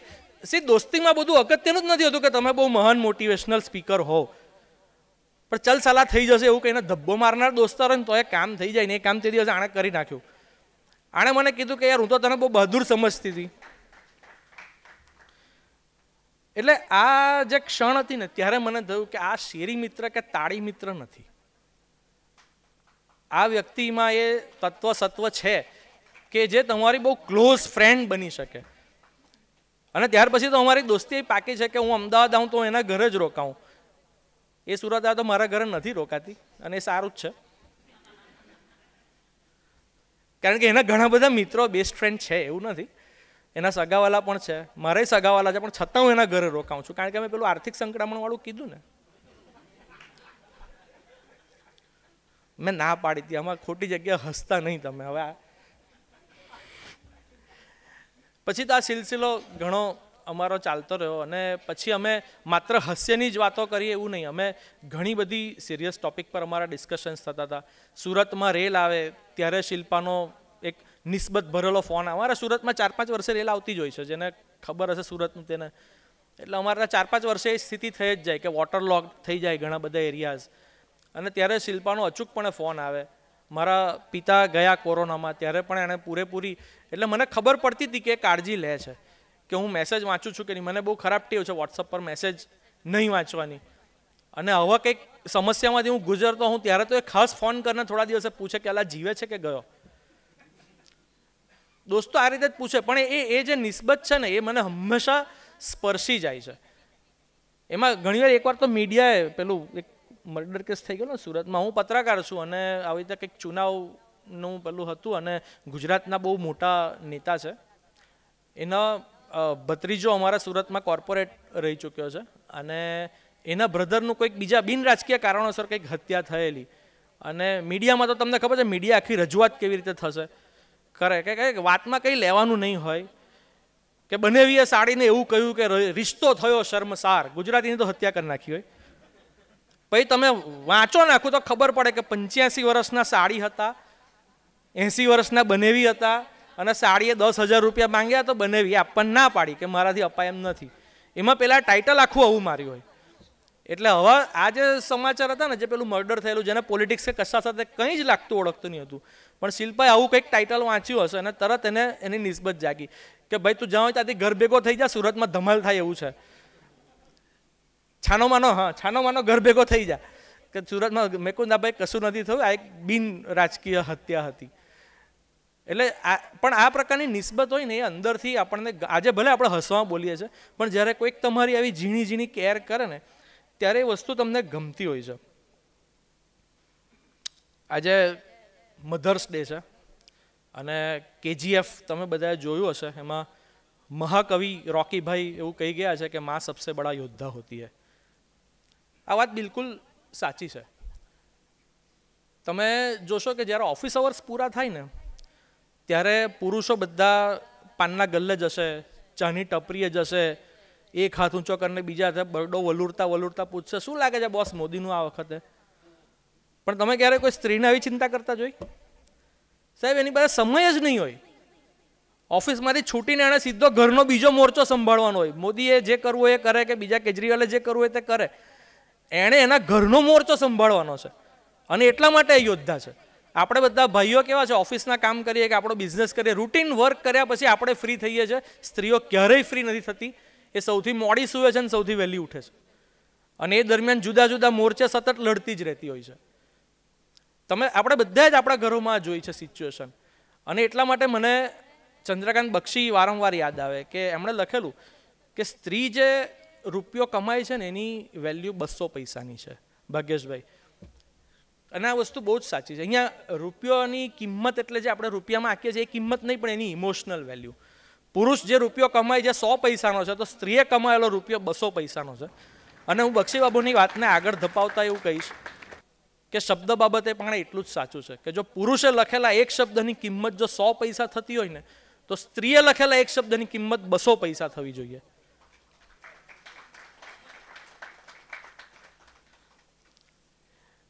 સ્ત્રીઓમાં એક સમસ્યા એવી છે કે એ વિષયની મર્યાદામાં જકડાઈ જાય, અને આ બહુ મોટી મોટી લેખિકાઓ સાથે આ થતું હોય છે. રાખી ગુલઝારે એક વખત એવું કીધેલું કે હું જે અનુભવું છું ને એ સ્ત્રીની માફક અનુભવું છું, અને હું જ્યારે વિચારું છું ત્યારે હું પુરુષની જેમ વિચારું છું. અને આ જે વિચાર અને અનુભવ વચ્ચેનો તુમુલ સંઘર્ષ છે ને એ માણસને અંદરથી ઘણીવાર તોડી નાખે. અને સ્ત્રીઓની બાબતમાં વારંવાર આ બને. અને પછી થાય એવું કે મોટાભાગની આ એક ટ્રેપ છે લેખિકાઓ માટે કે જે અનુભવે છે ને તે સીધે સીધું લખી નાખે છે, અને એને લીધે એનું અનુભવ વિશ્વ જે લોકો સુધી વધુ પ્રમાણમાં પહોંચવું જોઈએ પહોંચી નથી શકતું, કારણ કે એ દરેક વાચકનો પોતાનો અનુભવ નથી હોતો. આ જે ડેટ ટ્રેપ છે ને લેખિકા માટે, એમાં ઘણી મોટી મોટી સર્જક જે સ્ત્રીઓ છે એ પણ ફસાઈ ગઈ છે. ટોની મોરિસન બહુ મોટી સર્જક હતી. 1987માં એની નોવેલ આવી બી લવેડ, અને હાહાકાર જાણે મચી ગયો. કાળી ચામડી ધરાવતી સ્ત્રીઓની પરિસ્થિતિ વિશે, એમની પીડા વિશે એમણે બહુ સરસ એક નોવેલ લખી. એમને પુલિત્ઝર પ્રાઇઝ મળ્યું લગભગ 90sમાં. 93માં એમને નોબેલ પારિતોષિક મળ્યું. આ બધું જ થયું, પણ તેમ છતાં ટોની મોરિસન, અચ્છા એ જે બી લવેડ નોવેલ હતી ને સતત 25 વીક સુધી વૈશ્વિક સ્તરે બેસ્ટ સેલર બની. ભાગ્યેશભાઈ બહુ મોટી વાત કહેવાય, પણ તેમ છતાં આજે ટોની મોરિસનનું નામ ઘણા બધા વાચકોને નહીં ખબર હોય, કારણ કે એમણે માત્ર કાળી ચામડી ધરાવતી સ્ત્રીઓની પરિસ્થિતિ વિશે લખ્યું. બધું સાચું લખ્યું, એમના અનુભવમાં કોઈ ખામી નહોતી, એમની કલમમાં કોઈ ખામી નહોતી, પણ મર્યાદા હતી વિષય. જ્યારે તમે એક જ વિષયને વળગીને લખો છો ત્યારે તમે વધારે લોકો સુધી પહોંચી નથી શકતા. બીજી તરફ તમે માયા એન્જેલુને જુઓ તો માયા એન્જેલુએ પણ કાળી સ્ત્રીઓ વિશે લખ્યું, એમની પીડા વિશે લખ્યું, પણ એમણે સરસ મજાની કવિતાઓ પણ લખી. અને એટલે માયા એન્જેલોને બધા ઓળખે છે, કારણ કે એ નવલકથા, એમણે સરસ મજાની બાયોગ્રાફીઝ લખી છે અને એમણે કવિતાઓ પણ સરસ મજાની લખી છે. એટલે એમણે પોતાના ભાવ વિશ્વને થોડું વધારે વિસ્તાર્યું તો કેટલા બધા વધુ લોકો સુધી પહોંચ્યા. પણ દરેક સ્ત્રી સર્જકના નસીબમાં નથી હોતું. અને એટલા માટે હું કહું છું કે જે, ફરી બક્ષીની વાત આગળ વધારીએ, કે જે સ્ત્રી સર્જક પોતાના ભાવ વિશ્વથી આગળ વધીને કશુંક લખે, એનો શબ્દ 200 નહીં પણ 400 પૈસાનો છે. કે જે પોતાની વાતને વધુને વધુ લોકો સુધી પહોંચાડી શકે છે. અને એમાં પણ વધારે આગળ વધીને કેવું હોય તો એ જે સ્ત્રી હાસ્ય લખે છે એનો શબ્દ 600 પૈસાનો છે. કારણ કે સ્ત્રી તરીકેનો અનુભવ બધા જ થાય છે, જે દરેક આમ સ્ત્રીને થાય છે. એક શ્રમજીવી પરિવારની મહિલાથી લઈને નીતાબેન અંબાણી સુધીની સ્ત્રીઓને અમુક કોમન અનુભવો થતા હોય છે. આમાં કોઈને ક્રિટિસાઇઝ જસ્ટિફાઈ કરવાની જરૂર નથી, પણ તમે એ અનુભવ વિશ્વને સમજો, એને કાગળ પર ઠાલવો અને ત્યાર પછી અનુભવ વિશ્વથી આગળ વધીને પણ વિચારો, નવા વિષયો તરફ જાઓ અને લોકોને મજા પડે એવા ફોર્મેટમાં તમે તમારી વાતને મૂકી શકો. દર્દ લખવું તો બહુ ઇઝી છે. હાસ્યરસ જે છે, નવે નવ રસ, જે આપણું જીવન 9 રસથી પ્રચુર છે, અને હાસ્યરસ સૌથી વધુ કષ્ટસાધ્ય છે, બહુ અઘરું છે. તમને બીવડાવ હોય તો હમણાં એક ગરોળી પસાર થાય તો અડધા ઉપરનો ઓડિયન્સ ડરી જાય. હું પણ જ્યારે તમારે કોઈકને હસાવવા હોય તો એની બધા પોતપોતાની પીડાઓ સાથે જીવે છે. તમે સવારે ઉઠો, છાપું ઉંચકો ને રાત્રે પથારીમાં પડો, ત્યાં સુધીમાં કેટલા બધા કલાકો તમારા પીડાઓ, સમસ્યાઓ વચ્ચે વીતે છે. એમાં તમને કોઈક હસાવે, કેટલું અઘરું કામ છે. અને એટલા માટે એ સ્ત્રી લેખિકા જો હસાવી શકે ને પોતાની પીડા, ભાવ વિશ્વને બાજુએ મૂકીને, તો એ શબ્દ 600 પૈસાનો છે. વિવેકભાઈ, પ્રકાશક તરીકે ચિંતા કરવાની જરૂર નથી. પુસ્તક આપણે 175માં જ વેચવાના છીએ. સોરી, આજે તો 150માં.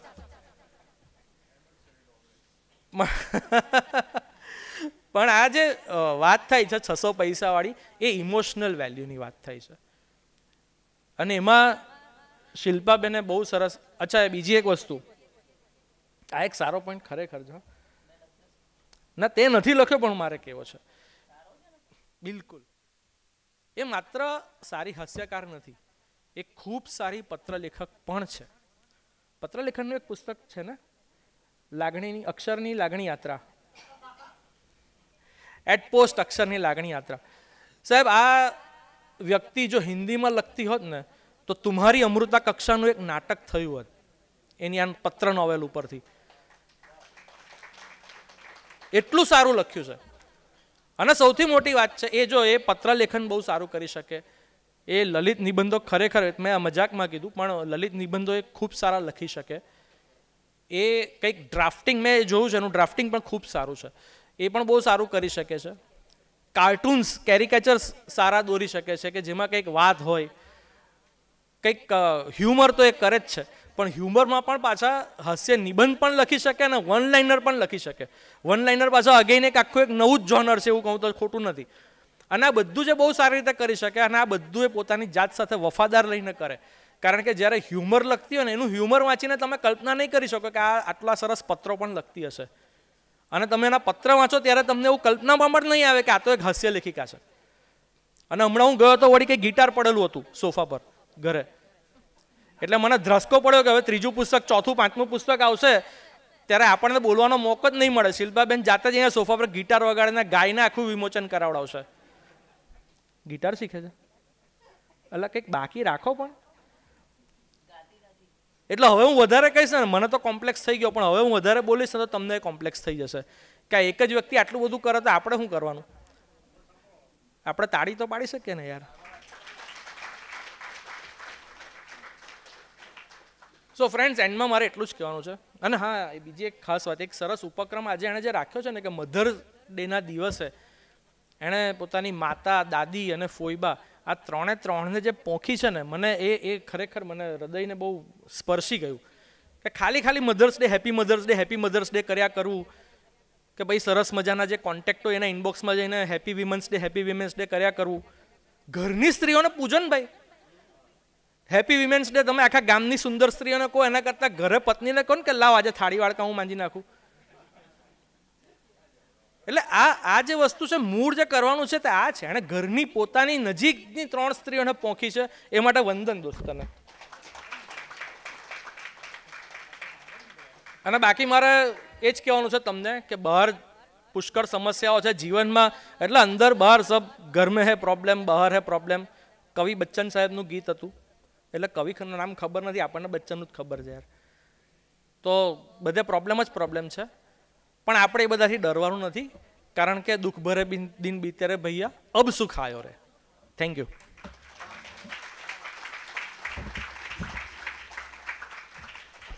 ખૂબ ખૂબ આભાર જ્વલંતભાઈ. શિલ્પા દેસાઈના નિબંધોમાં અવારનવાર ઉનો એમનો જે કૂતરો છે એ ડોકિયા કરે છે. એ ઉનો નવો જ્યારે આવ્યો ઘરમાં, ત્યારે આ પ્રજાતિના કૂતરા મોટાભાગે બહુ ભસે નહીં, ઝીણું ઝીણું ભસે. અને ઉનો ઝીણું ઝીણું ભસવામાંથી એમની સાથે રહેતા રહેતા સેજ મોટો અવાજ એનો ઉનોનો થતો હતો. ઉનો પોતાની પ્રજાતિથી વિરુદ્ધ એનો અવાજ વિકસાવતો ગયો. એમને શિલ્પા દેસાઈનો લાભ મળતો રહ્યો. અને એક દિવસ સવારે એના ઘરમાં એમને દિવાળી અંકમાં અવારનવાર એવો સાહસ કરતા હોય છે, વાર્તાઓ આપવાનું ને બધું. અને એમાં દિવાળી અંક આપવા માટે એક ભાઈ આવેલા કુરિયરવાળા, એમણે પૂછ્યું અને ઉનોની સામે જોયું, પછી પેલી વસ્તુ આપી અને કીધું કે આ તમારું નવું કૂતરું છે? એમણે કીધું કે હા. કે આ મોઢામાં છાપું લઈને તમારા ઘરમાં આવે? શિલ્પાબેન કે ના.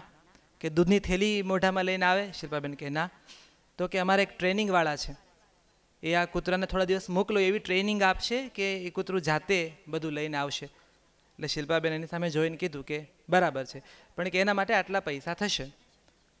પછી ઉનો ભસ્યો. એટલે પહેલાંને થયું કે આ પ્રજાતિ ભસે નહીં, આ તો ભસ્યો. એને કીધું કે આ કરડે છે? એટલે શિલ્પાબેન કીધું પૈસા આપો તો કહું. પછી એ અવસ્થામાં પંચલાઈન એના મનમાં તાજી હશે, એમાં પાછા મહેમાન આવ્યા એના ઘરમાં, અવારનવાર આવતા હોય એમ. અને મહેમાને પૂછ્યું કે આ કરડે છે? એટલે શિલ્પાબેને કીધું કે હજી સુધી તો નહીં, પણ તમારા અનુભવ પછી ખબર પડે અમને.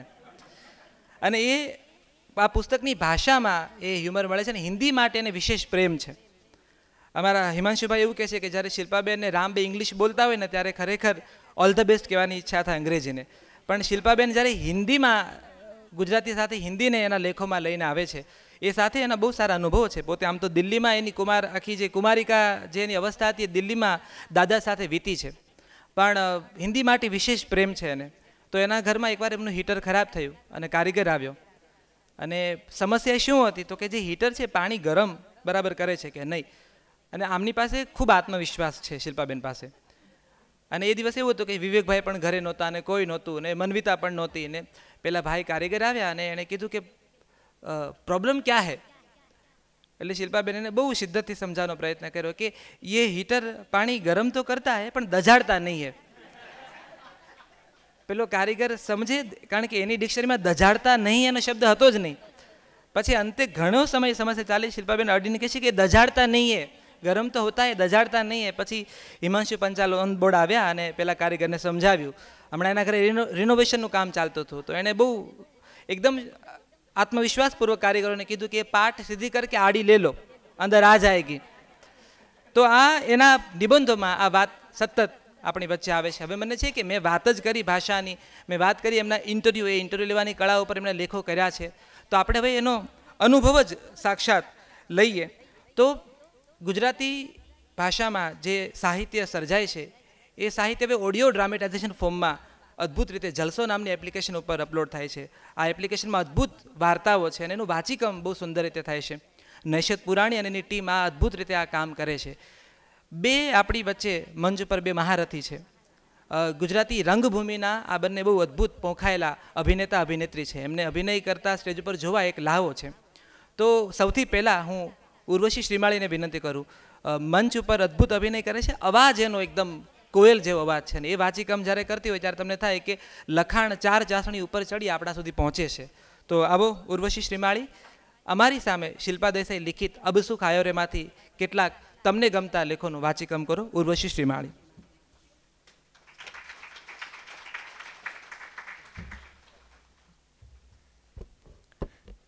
Thank you Ram. એ મહારથી જેવા શબ્દો એણે જે લીધા છે મારા માટે, એને આપણે બહુ સિરિયસલી લેવાની જરૂર નથી. શિલ્પાબેન ખૂબ ખૂબ અભિનંદન. બે આર્ટિકલ વાંચવાની ઈચ્છા છે મારી. અને જે હિન્દીની વાત કરી રામે, કે જે સરસ મજાનું હિન્દી એમના આર્ટિકલ્સમાં આવે છે, એની સાથે એક બહુ સુંદર આર્ટિકલ એમણે લખ્યો છે. સબ્યસાચીનું નામ સાંભળ્યું તમે બધાએ? હા પાડી કે ના પાડી? સખત મોંઘા કપડાં બનાવે છે, મારે પહેરવા તમારા લગ્નમાં. પછી મેં ખાલી એની વેબસાઇટ પર સ્ટાર્ટિંગ રેન્જ જોઈ, પછી મેં કીધું આ તો આખા લગ્નનું બજેટ છે, પછી માંડી વાળી. તો એ સરસ મજાનો એક આર્ટિકલ છે, મેં સબ્યસાચી બનના ચાહતી હું. તો તમારો વધારે સમય નહીં લઉં અને આર્ટિકલ તરફ જાઉં.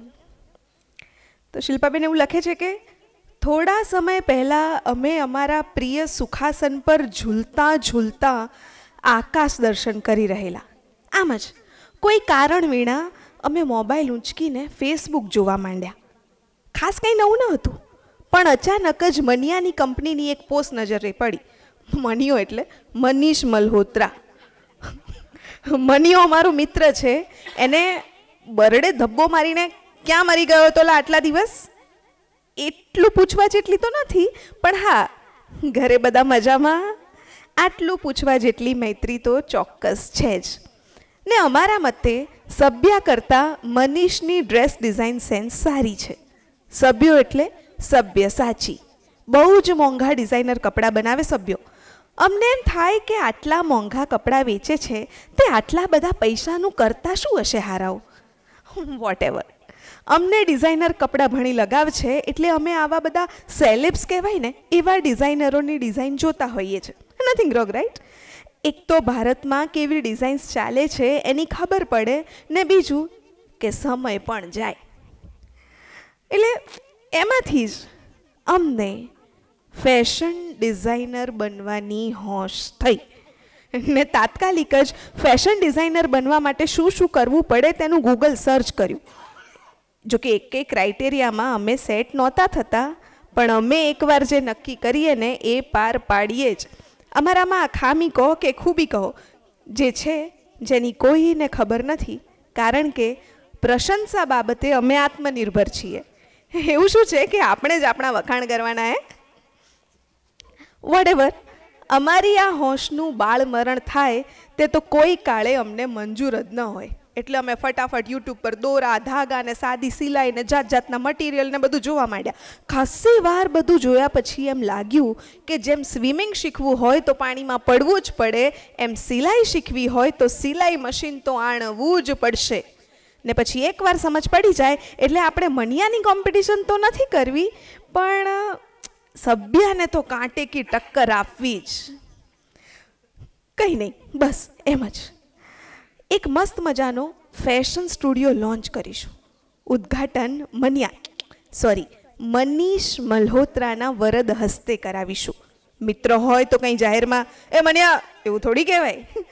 લોન્ચિંગ પાર્ટીમાં સભ્યાને તો બોલાવવાનો જો, કારણ કે એને જલન થાય એટલે નહીં, પણ એને ખબર પડવી જોઈએ કે કોઈ હરીફણ પાકી છે.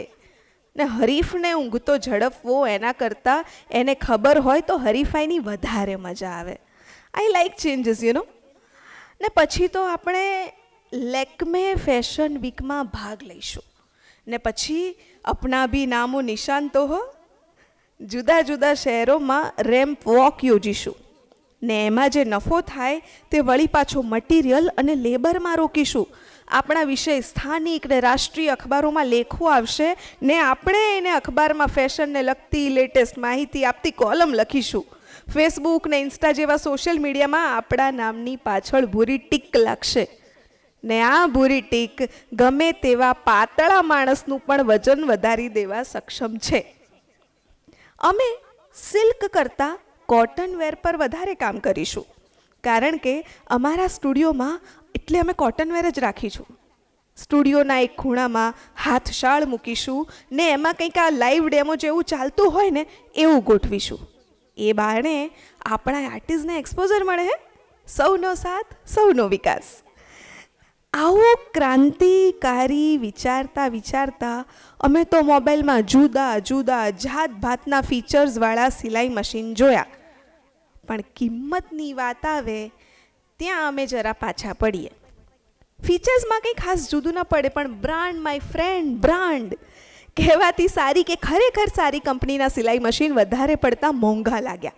હારાઓ એકવાર જરાક નામ થઈ ગયું એટલે લૂંટવા જ બેઠા છે. કોઈ નવા સવા તો આ ક્ષેત્રમાં ખેડાણ કરવા ઈચ્છે તો આવતા પહેલાં 50 વાર વિચાર કરે. ટાંકા ઢેપા કરવાનો આટલો બધો ખર્ચો ન જ કરાય. પછી મન મક્કમ કરીને અમે બજેટ નક્કી કરી નાખ્યું. અડધો જંગ તો બજેટ નક્કી કરીએ ત્યાં જ જીતાઈ જતો હોય છે. એટલે એકવાર બજેટ નક્કી થયું એટલે બહુ વિચાર્યા વિના અમે મશીનો જોયા, પણ એ મોંઘું જ લાગ્યું. પછી બધા વિચારો હાંકી કાઢીને બજેટ નવેસરથી નક્કી કરીને એ પ્રમાણે સર્ચ કર્યું. હવે કંઈ ઠીક પસંદગીનો અવકાશ મળ્યો. લાલ રંગના મશીન પર મતું માર્યું ને ઓનલાઈન ઓર્ડર પ્લેસ કર્યો. 2 દિવસ પછી મશીન આવ્યું. સરસ મજાનું પેકિંગ જોઈને જરા સારું લાગ્યું. ખોખું ખોલીને એમાંથી મશીન બહાર કાઢ્યું. સ્ટેપલરથી જરાક મોટું એવું સ્ટેપલર સિલાઈ મશીન જતનથી ટેબલ પર મૂક્યું. એની સાથે આવેલા ફરફરિયા પ્રમાણે મશીન એસેમ્બલ કરવાનું શરૂ કર્યું. ને હજુ તો આ દોરાનું ડ્રીલ હાથમાં લીધું ત્યાં તો એ હાથમાંથી છટકીને ટેબલ નીચે રગડી ગયું. એમાં બધોય દોરો ઉકલી ગયો ને પેલા ફરફરિયામાં આવું થાય તો શું કરવું એવું કંઈ લખ્યું નહોતું. એટલે અમો મૂંઝાઈ ગયા. ઘડીક રીલ સામે ને ઘડી પેલા સ્ટેપલર સામે જોઈ રહ્યા ને ઉકલી ગયેલા દોરામાં અમારો ફેશન સ્ટુડિયોએ લોન્ચ થતાં પહેલાં જ ઉકલી ગયો.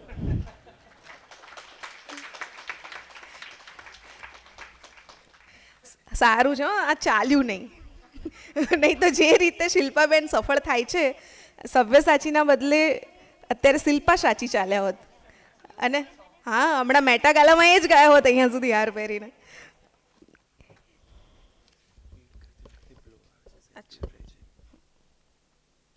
હવે આના પછીનો જે આર્ટિકલ છે એ પણ હું જ્યારે વાંચતી હતી ત્યારે વાંચતા જ મને એટલું બધું શિલ્પાબેન એમાં વિઝ્યુઅલાઇઝ થતા હતા કે એ કરીના કપૂર જોડે બેસીને વાત કરતા હોય તો વાત ક્યાંથી ક્યાં જઈ શકે.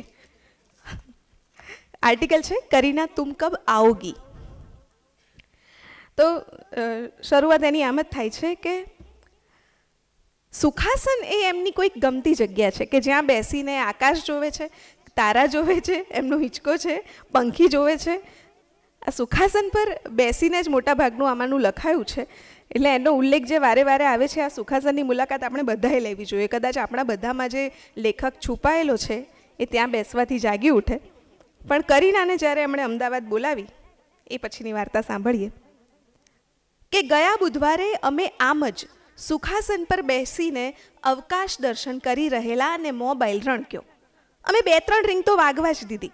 શું છે કે અમારા મોબાઈલની રિંગ ટોન અને કોલર ટ્યુન બંને બહુ જ મજેદાર છે. કોઈક વાર તરત જ ફોન ઉચકી લેવામાં આવે તો સામેવાળા અમને તરત જ ફોન કેમ ઉચક્યો જલ્દી, કોલર ટ્યુન સાંભળવા જ ફોન કરેલો એવો મીઠો છણકોય કરે છે. એટલે હવે અમે બરાબર 7મી રિંગે જ ફોન ઉચકીએ છીએ. કોઈને છણકો કરવાનો મોકો શું કામ આપવો? Whatever. અમે અમારી આદત મુજબ રિંગ ગણતા કોનો ફોન છે તે જોયું. હવે ડિસ્પ્લેમાં અનનોન નંબર વંચાયો. તો અમને તો એમ કે વળી કોણ હશે ને એ વિચારે સહેજ અમે મૂંઝાયા. અજાણ્યા નંબર પરથી ફોન આવે પછી કેવા ફ્રોડ થતા હોય છે એનાથી અમે સુપેરે માહિતગાર છીએ.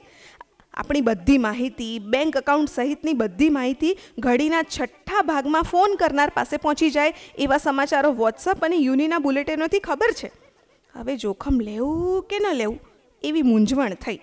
એ વાત જુદી છે કે અમે આવી બધી ટેકનોલોજીવાળી કડાકૂટમાં પડતા જ નથી. એટલે કોઈ પ્રકારની માહિતી ટ્રાન્સફર થાય એમ છે જ નહીં. પણ તોય બીક તો લાગે ને. હવે પડશે એવા દેવાશે એમ માનીને 7મી રિંગે ફોન ઉચક્યો તો સામેથી ચીર પરિચિત તોફાની અવાજમાં હેલો સંભળાયું. ઓ તારી, આ તો બેબો ઉર્ફે કરીના. પણ આમ આ ઉખાણા જેવા નંબર પરથી ફોન કરે એવી કલ્પના ક્યાંથી હોય મને? અલિયો, ક્યાં કર રહી હો? સુખાસને બેસીને આકાશ દેખું છું ને.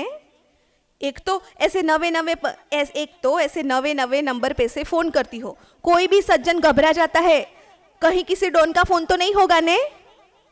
और दूसरा बात, तुम तो जबरी जादूगरनी निकली. तुम्हें कैसे मालूम कि मैं अभी आकाश देख रही हूँ? ले बोलो, तुमने तो बोला था कि तुम सांच को परिवार के वाहन गिनती हो या तो आकाश में पंखे देखती हो. देखा, મને બધું યાદ છે. હા તે ચાંપલી, तुम तो मस्त गुजराती बोलवा मांडी हो. वो બધું बाद में, पहले एम के कब आती हो इधर? अभी कम ताप है, पर 15-20 दिन के बाद बहुत ताप लगेगा तुमको. હા તે એટલે જ તો ફોન કર્યો છે કે આવું છું પરમ દિવસે સવાર में. अरे वाह, आज जाओ. ते मैं तो कहती हूँ सैफू जीजा को शूटिंग में हो गए तो तुम अकेली आ रही हो ना, साथ में भाणिया आने वाले हैं. क्या है कि भाणिया आने वाले हो तो उनके लिए कुछ रमकड़े वमकड़े ला के रखती हूँ, वरना हम तो बातें करते रहेंगे और भाणिए तो बराबर कंटाल जाएंगे. और तुमको खबर है ने कि मुझे हमारे घर में कोई आए और कंटाल जाए वो जरा भी पसंद नहीं है. हम तो वो गीत की लीटी है ना, मेह में जो हमारा होता है, मेहमा जो हमारा होता है वो जान से प्यारा होता है, उसको बराबर याद रखते हैं. आई नो, लेकिन भाणिए को तो मैं मेरी सास के पास छोड़ के आऊंगी. उनको भी पता चलना चाहिए ने कि उनके लाडले कैसे नचाते मेरे को पूरा दिन. चल, परम दिवसे सवारे मलू छू. ढालगरवाड़ माणिक चौथ तो जाएंगे ही, लेकिन आती फेरी 3-4 गुजराती स्पेशल रेसिपी भी सिखवाड़ना. तुम्हारे जीजू को ना गुजराती फूड अच्छा लागे छे. चल, सी यू. एयरपोर्ट आ जाना टाइम सर. ओके, तुम प्लेन में बैठो तभी मुझे एक व्हाट्सअप कॉल मार देना, तो टाइम सर हम आ जाएंगे. और हाँ, अब से ओरिजिनल नंबर से फोन करना. इस बार तो बात कर ली, अगली बार ना भी करूँ. Bye bye, take care. હવે બેબો આવે એટલે આખું ઘર માથે લે. બહુ બધી પંચાત હોય એને, એ આ ક્યાંથી લીધું, એ પેલું ક્યાં મળશે ને એવું બધું. અમારી સાથે રહીને એને ગુજરાતી એ સારું એવું આવડી ગયું છે ને આમ પાછી હોશેલી છે નવું શીખવા માટે. શાકભાજી ને ફળ લાવી રાખવું પડશે. આ મોટે ભાગે તો બહાર લારીએ જવા જ કહેશે, પણ આપણે તો સગવડ રાખવી પડે ને. ગઈ વખતે એણે કંઈક આ વીગન ફીગન એવું બધું ચલાવેલું. નખરા, નર્યા નખરા, બીજું શું. આ પામતા ને પહોંચતા હોય ને એને આવા બધા શોખ પોસાય. આમ મોંઘા દાટ શાકભાજી ખાય ને કપડાં સસ્તા જોઈએ. આ મેન્ટાલિટી સમજાય જ નહીં. આ મોટા માણસને ભાવતાલ આપણે કરાવવાના ને રાણી સાહેબ સેલ્ફીઓ પડાવમાંથી ઊંચા જ ન આવે. હવે આપણે શું પંચાત, આવીને આનંદથી રહે એટલે ઘણું. અને હજુ તો એ આવે એ પહેલાં જ ડોરબેલ રણક્યો ને જોઉં તો દૂધવાળો તાળું કયો મારા પર કે જેટલી વાર કહેવાનું કૂપન મેકવાનું યાદ રાખતા જાઓ, મારે હવારમાં તમને જગાડવા ના પડતે. Thank you so much.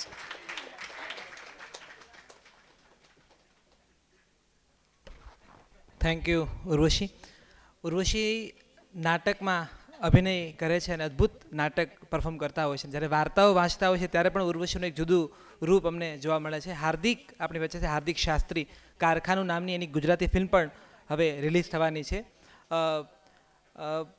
મને મજા એ પડે છે કે એમનું એક અદ્ભુત કિરદાર છે જે શિલ્પા દેસાઈને બહુ પ્રિય છે, શોભા જલસોમાં. અને જેણે જલસોના વિડીયોમાં શોભા, જેટલા લોકોને નહીં ખ્યાલ હોય એને કહીશ કે તમે જલસોની યુટ્યુબ ચેનલ પર જજો અને શોભાના ઇન્ટરવ્યૂ તમે જોજો. હાર્દિકનું આખું શોભા એક એવું કેરેક્ટર છે જે શિલ્પાબેનને બહુ પ્રિય છે, એટલે આજે શોભાને તો યાદ કરવી જ પડે જ્યારે ખાસ આ પ્રસંગે ભેગા થયા છે ત્યારે. તો હવે પછી આપણી વચ્ચે હાર્દિક, હું વિનંતી કરું કે આપ પધારો અને અમારી વચ્ચે શિલ્પા દેસાઈ લિખિત અબ સુખ આયોમાંથી તમને ગમતા 2 નિબંધોનું વાંચીકમ કરો. હાર્દિક.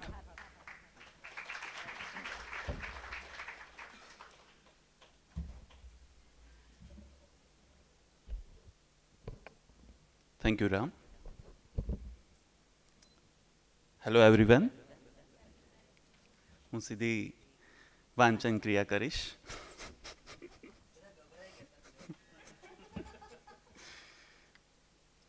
આ પેન્સિલ જોડે ફોટો જોઈને રાખી છે.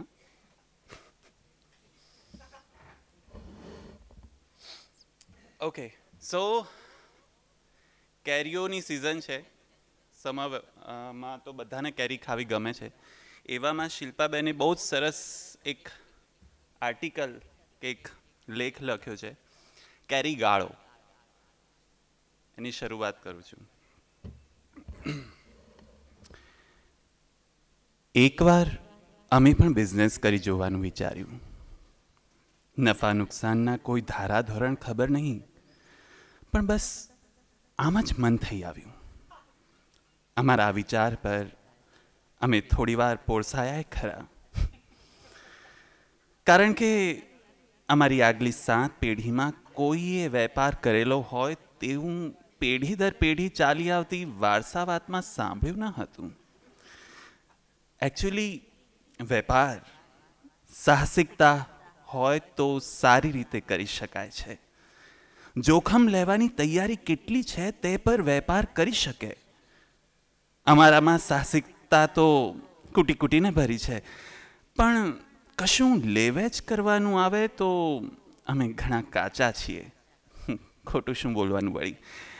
બેલેન્સ કરવાનું આવે તો અમે બેલેન્સ શીટમાં આવે તે ઉધાર ને જાય તે ઉધાર.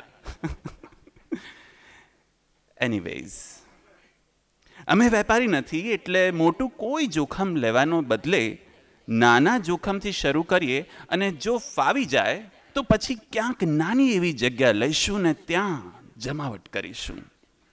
આર્થિક સગવડ માટે લોન લઈશું ને પછી ને જલસો ને જલસા જલસા. લોન ભરપાઈ થઈ જાય ને પછી નફો આવતો જાય એમ નવી મોટી જગ્યાને ગોડાઉન પણ લઈ શકાય એમ પણ વિચારી લીધું છે. પરફેક્ટ. હા, અમને કોઈ કામમાં કચાશ ગમે જ નહીં ને. કોઈ કામ નાનું મોટું કે નવું જૂનું ન હોય, આપણે આપણી 100% મહેનત મૂકવાની એટલે મૂકવાની, પરિણામ જે આવે તે. આટલું વિચારીને અમે ઝંપલાવ્યું. કેરીની સિઝન શરૂ થવામાં હતી ને એટલે એના પર જ કળશ ઢોળ્યો અમે. ગીર બાજુ થોડા મિત્રો હતા જે ખાતરીની જથ્થાબંધ કેરી અપાવી શકે એમ હતા. એમાંથી એક મિત્રે ડાયરેક્ટ કેરીવાળા સાથે જ સંપર્ક કરાવી આપ્યો. બસ આપણે અડધી વૈતરણી તો તરી ગયા. મિત્રે આપેલા ફોન નંબર પર ફોન કર્યો. હેલો, અમને તમારો નંબર આપણા મિત્ર પાસેથી મળ્યો છે. તમે કેરી સપ્લાય કરશો? ભાવ ને બધું તમે નક્કી કરજો. અમારા માટે તો પહેલો જ અનુભવ છે એટલે તમે કહો એ જ ફાઇનલ. સહેજ પણ આડી અવળી વાત કર્યા વિના અમે સીધા મુદ્દા પર જ આવી ગયા. ઈ હું બોલ્યા મોટા? તમે કયો ત્યારે એટલી પેટી આપણે રવાના કરી દેવી, અને ભાવ તો નિરાતે જોવું. ખાલી હાથીના તમે ન્યા સૂકવી દેજો. ઈ હાથીવાળા બહુ જ વાયડીના પેટના છે. અરે ભાઈ, તમે હાથીએ વેચો છો? પણ આપણે હાથી નથી લેવાનું, કેરી મોકલવાની છે તમારે.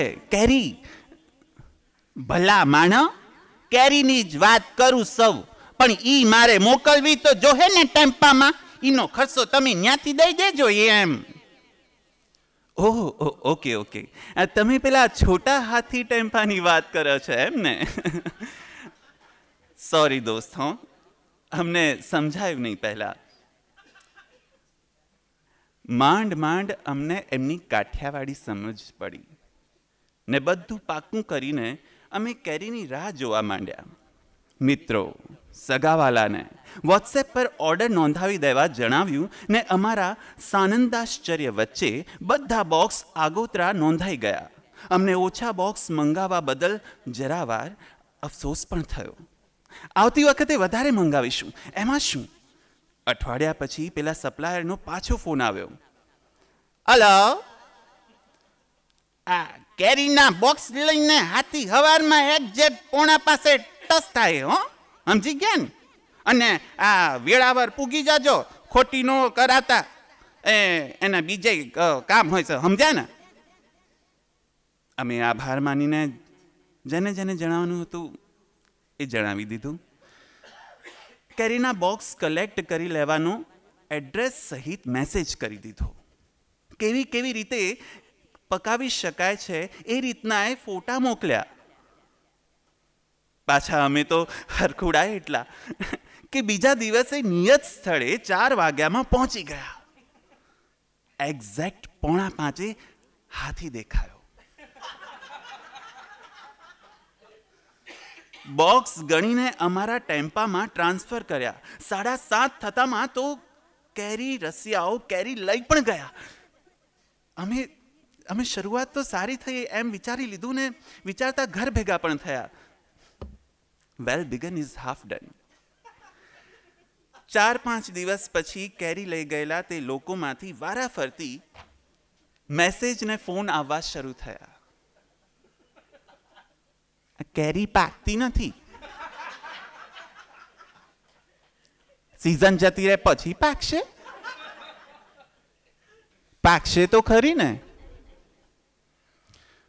અમારે તો 6 કેરી બીજી મોંઘી કેરી લેવાની આવે તો પોસાય કેવી રીતે? એક માજી તો એટલા બધા વિફરેલા કે જો અમે એમની સામે જોઈશું તો અમારા પાકવાની રાહ નહીં જોવે અને પતાવી દેશે. બાપ રે, કેરી ગાળો તો કેટલી ગાળો ખવડાવશે. અમે વિડીયો કોલ પર ડેમો સુદ્ધા આપ્યો કે કેરીને આ રીતે ગોઠવીને મૂકો, અરે આ રીતે ડુંગળી મૂકો, એને ઢાંકો. એક વારની કેરી પૂરી કરતા તો અમે પૂરા થઈ જઈશું કે શું, એવો ભય લાગ્યો. આવડતી હતી એટલી બધી પ્રાર્થનાઓ કરી ભગવાનને અને ઉમેર્યું કે હે ભગવાન, બધી કેરી સરસ પાકી જાય એવું કંઈક કર. ફરીવાર કેરીનો વેપલો કરવાનો વિચાર પણ નહીં કરીએ. બસ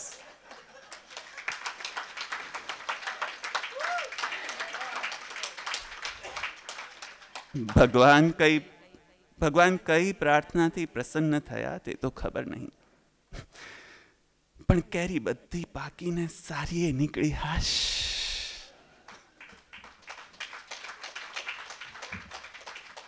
એક ઓર. સો મધર્સ ડે છે, એના માટે મને આ બહુ ગમ્યું. બા બટો ને બલૂન.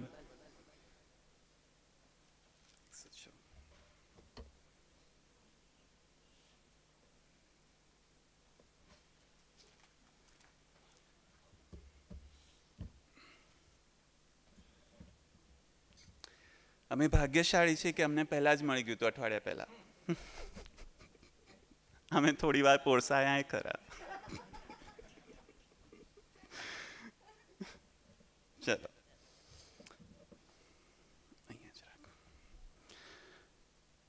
ફટાફટ પ્લેનમાં બેસી ગયા પછી અમારા જીવનને જંપ નહોતો.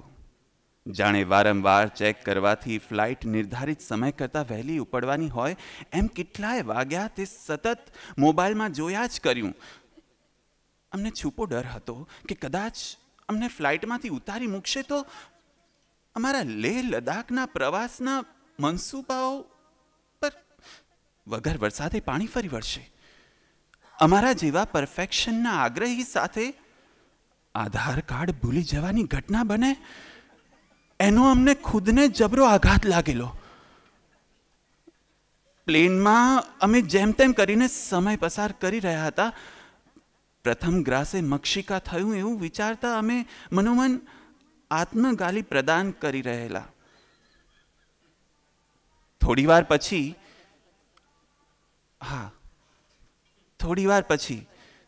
પછી અમે મન પર કાબુ મેળવ્યો અને જુદી રીતે વિચારવાનું શરૂ કર્યું. આપ તૂટી પડે એવી બાબત જરાય નથી. હા, આવું તો ગમે તેની સાથે થઈ શકે ને. માણસ માત્ર ભૂલને પાત્ર જેવા સારા વિધાનો ઉચ્ચારીને અમે ખુદને માફ કરી દીધા. હવે અમે સ્વસ્થ થઈ ગયા અને અમે આજુબાજુમાં નજર ફેરવવા માંડી. ક્યારના પ્લેનમાં બેઠેલા પણ છેક હવે ધ્યાન ગયું કે અમારી બાજુની સીટ ખાલી હતી. આધાર કાર્ડની ગરબડના આઘાતમાં અમે ટિકિટ ઇસ્યુ સુંદરીએ જે ટિકિટ ફાળવી તે જોવાની તસદી લીધા વિના લઈ લીધેલી.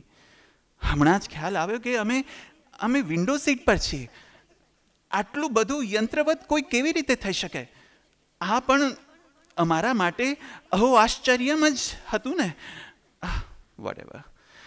અત્યાર સુધી સમગ્ર જગત મૂંગું હતું, તે અચાનક જ ઘોંઘાટિયું લાગવા માંડ્યું. આપણી મનોસ્થિતિ હોય તે પ્રમાણે જગત આપણને સુખી કે દુઃખી લાગે. એકદમ જ અમારી હરોળમાં છેલ્લી સીટવાળો મોબાઈલ રણક્યો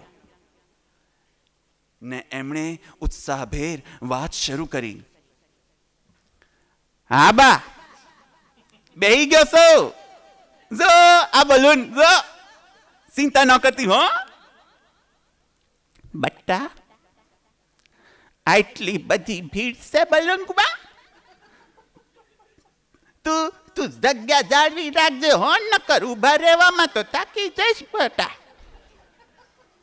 અમે તરત જ સમજી ગયા કે કોઈ અંતરિયાળ ગામમાંથી કોઈ માડીએ દીકરાને વિડીયો કોલ કર્યો છે. પારકી વાતો સાંભળવી સારું ન જ કહેવાય.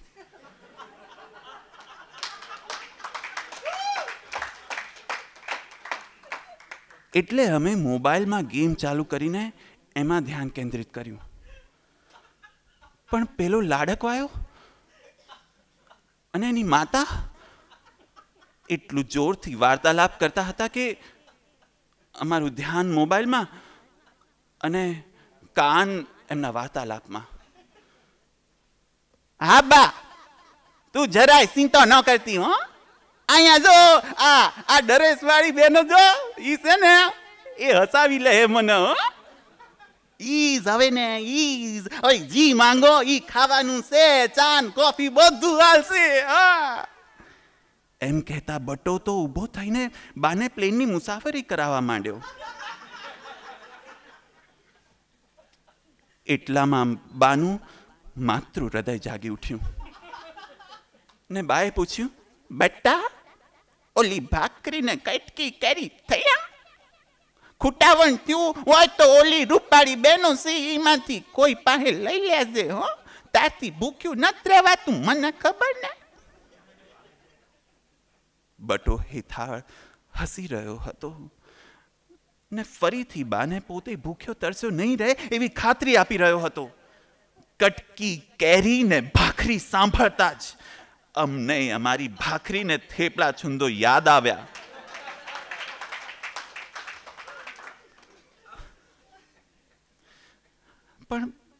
પણ એ તો અમે સાથે લેવાને બદલે આ રઘવાટમાં ચેક ઇન લગેજમાં મૂકી દેતેલું.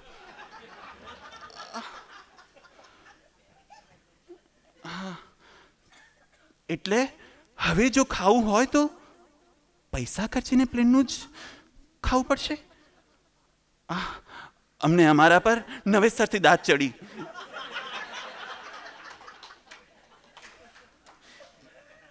કે એટલી સમજ ન પડે કે એકાદ નાસ્તો કેમેરા બેગમાં કોઈ ખૂણે મૂકી દઈએ. એનીવેઝ બીત ગઈ સો બાત ગઈ. અમે પાછા પેલા સંવાદોમાં ધ્યાન આપ્યું. હા બટ્ટા, બારી ન ખોલતો હો.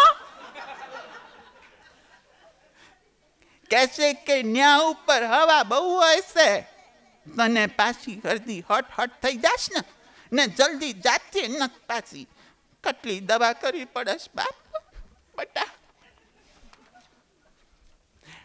હા બા, તું તે આ મારી બાજુ વાળા દાંત કાઢશો. આમ જો આ જો. તું મને કીકો સમજસ પણ હું અંધું હાસવી લઈશ બસ. ને હવે બલૂન ઉપાડવાનો ટાઈમ થયો છે તો ફોન બંધ થઈ જાય ઘડીક પછી. તું પાછી રોવા ન બેહીશ. તે દી મારી ટ્રેન લેટ પડી, એમાં તો રોઈ રોઈને અડધી થઈ ગયેલી. હાય બલૂન હેઠું આવે એટલે ફોન કરું. બાપા સીતારામ. હા હો બટા, હેઠો આવે એટલે કે મને. આપણા ખેતરમાં જો આ જો બિયારણ નાખ્યું છે ને એ દેખાડું પછી. બાપા સીતારામ. હારું બા, કરું ફોન પછી. ને એક વરસાદ થાય એટલે હું ગામ આવ્યો જ સમજ. બા ને બટાનો સંવાદ પૂરો થયો. અમને લાગ્યું કે બટાભાઈ કદાચ પહેલીવાર વિમાનમાં બેઠા છે તે એમને સીટ બેલ્ટ કેવી રીતે બાંધવો તે સમજાવવું પડશે. અમે પરગજુ ચોક્કસ છીએ, પણ જો કોઈને મદદની જરૂર હોય અને એ જ્યાં સુધી સામેથી મદદ માટે ન કહે ત્યાં સુધી કોઈને સલાહ ન આપવી, એવો અમારે નિયમ છે. અમે પહેલા અમારો સીટ બેલ્ટ બાંધી સાઈડમાં બેસી ગયા અને રાહ જોતા રહ્યા કે બટો અમને હમણાં મદદ માટે કહેશે. પણ બટાભાઈએ તો ફટાફટ સીટ બેલ્ટ બાંધી દીધો અને એર હોસ્ટેસને બોલાવીને શુદ્ધ અંગ્રેજીમાં પાણીની બોટલ માંગી. બટો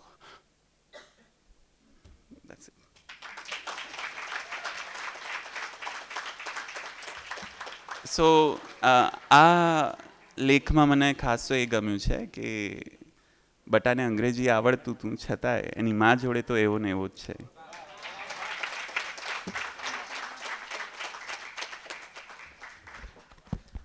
વાચિકમની આ જે કળા છે એનો આ ઉત્કૃષ્ટ નમૂનો તમારી સામે રજૂ થયો છે કે વાચિકમ કેવી રીતે શબ્દના તળમાં દીવો કરે, અને એ આ અદ્ભુત કળા છે. અને જલસો એપ્લિકેશન ઉપર તમે આ બંને મિત્રો અને એ સાથે બીજા અનેક મિત્રો છે એનો અદ્ભુત અવાજમાં ગુજરાતી ભાષાની ઉત્તમ વાર્તાઓ માણી શકશો. હવે વધારે સમય લીધા વગર સાક્ષાત પરમ પૂજ્ય 1008 હાસ્ય ધુરંધર ન ભૂતો ન ભવિષ્યથી કદાચ શિલ્પા દેસાઈ મંચ પર ઉપસ્થિત છે, તો હું એમને સાદર વિનંતી કરું કે લેખિકા આપ પધારો અને અમારી સમક્ષ તમારો સુખ વહેંચો. શિલ્પા દેસાઈ.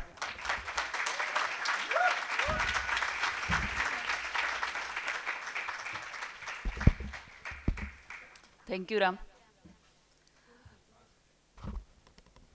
પગ ધ્રુજે છે, અવાજ બી તલત મહેમૂદ જેવો મને ખબર પડે છે, તમને ખબર પડે છે કે નહીં મને નથી ખબર. વોટ એવર, ચલાવી લેજો, આ જ રહેશે એમ.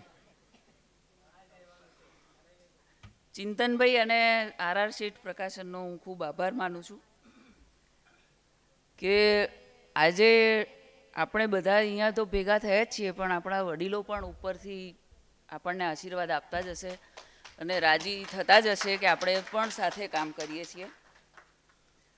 જ્વલંતભાઈનો આભાર, સારું બોલ્યા. મને એમ થયું કે થોડું વધારે બોલ્યા તો સારું થાત. આટલા બધા વખાણ એક દિવસમાં મેં કોઈ દિવસ સાંભળ્યા નથી, એટલે મને એમ થયું કે રામે એને આટલી જ મિનિટો શું કામ આપી હશે, ઘડિયાળ ફાસ્ટ તો નહીં ફરતું હોય ને એવું થયું. પણ થેન્ક યુ, સરસ બોલ્યા. ફરી બોલાવતો આવજે એમ. જે લોકો અહીંયા મોજથી આવ્યા છે એમનો પણ આભાર, અને મજબૂરીથી આવ્યા છે એમનો પણ આભાર.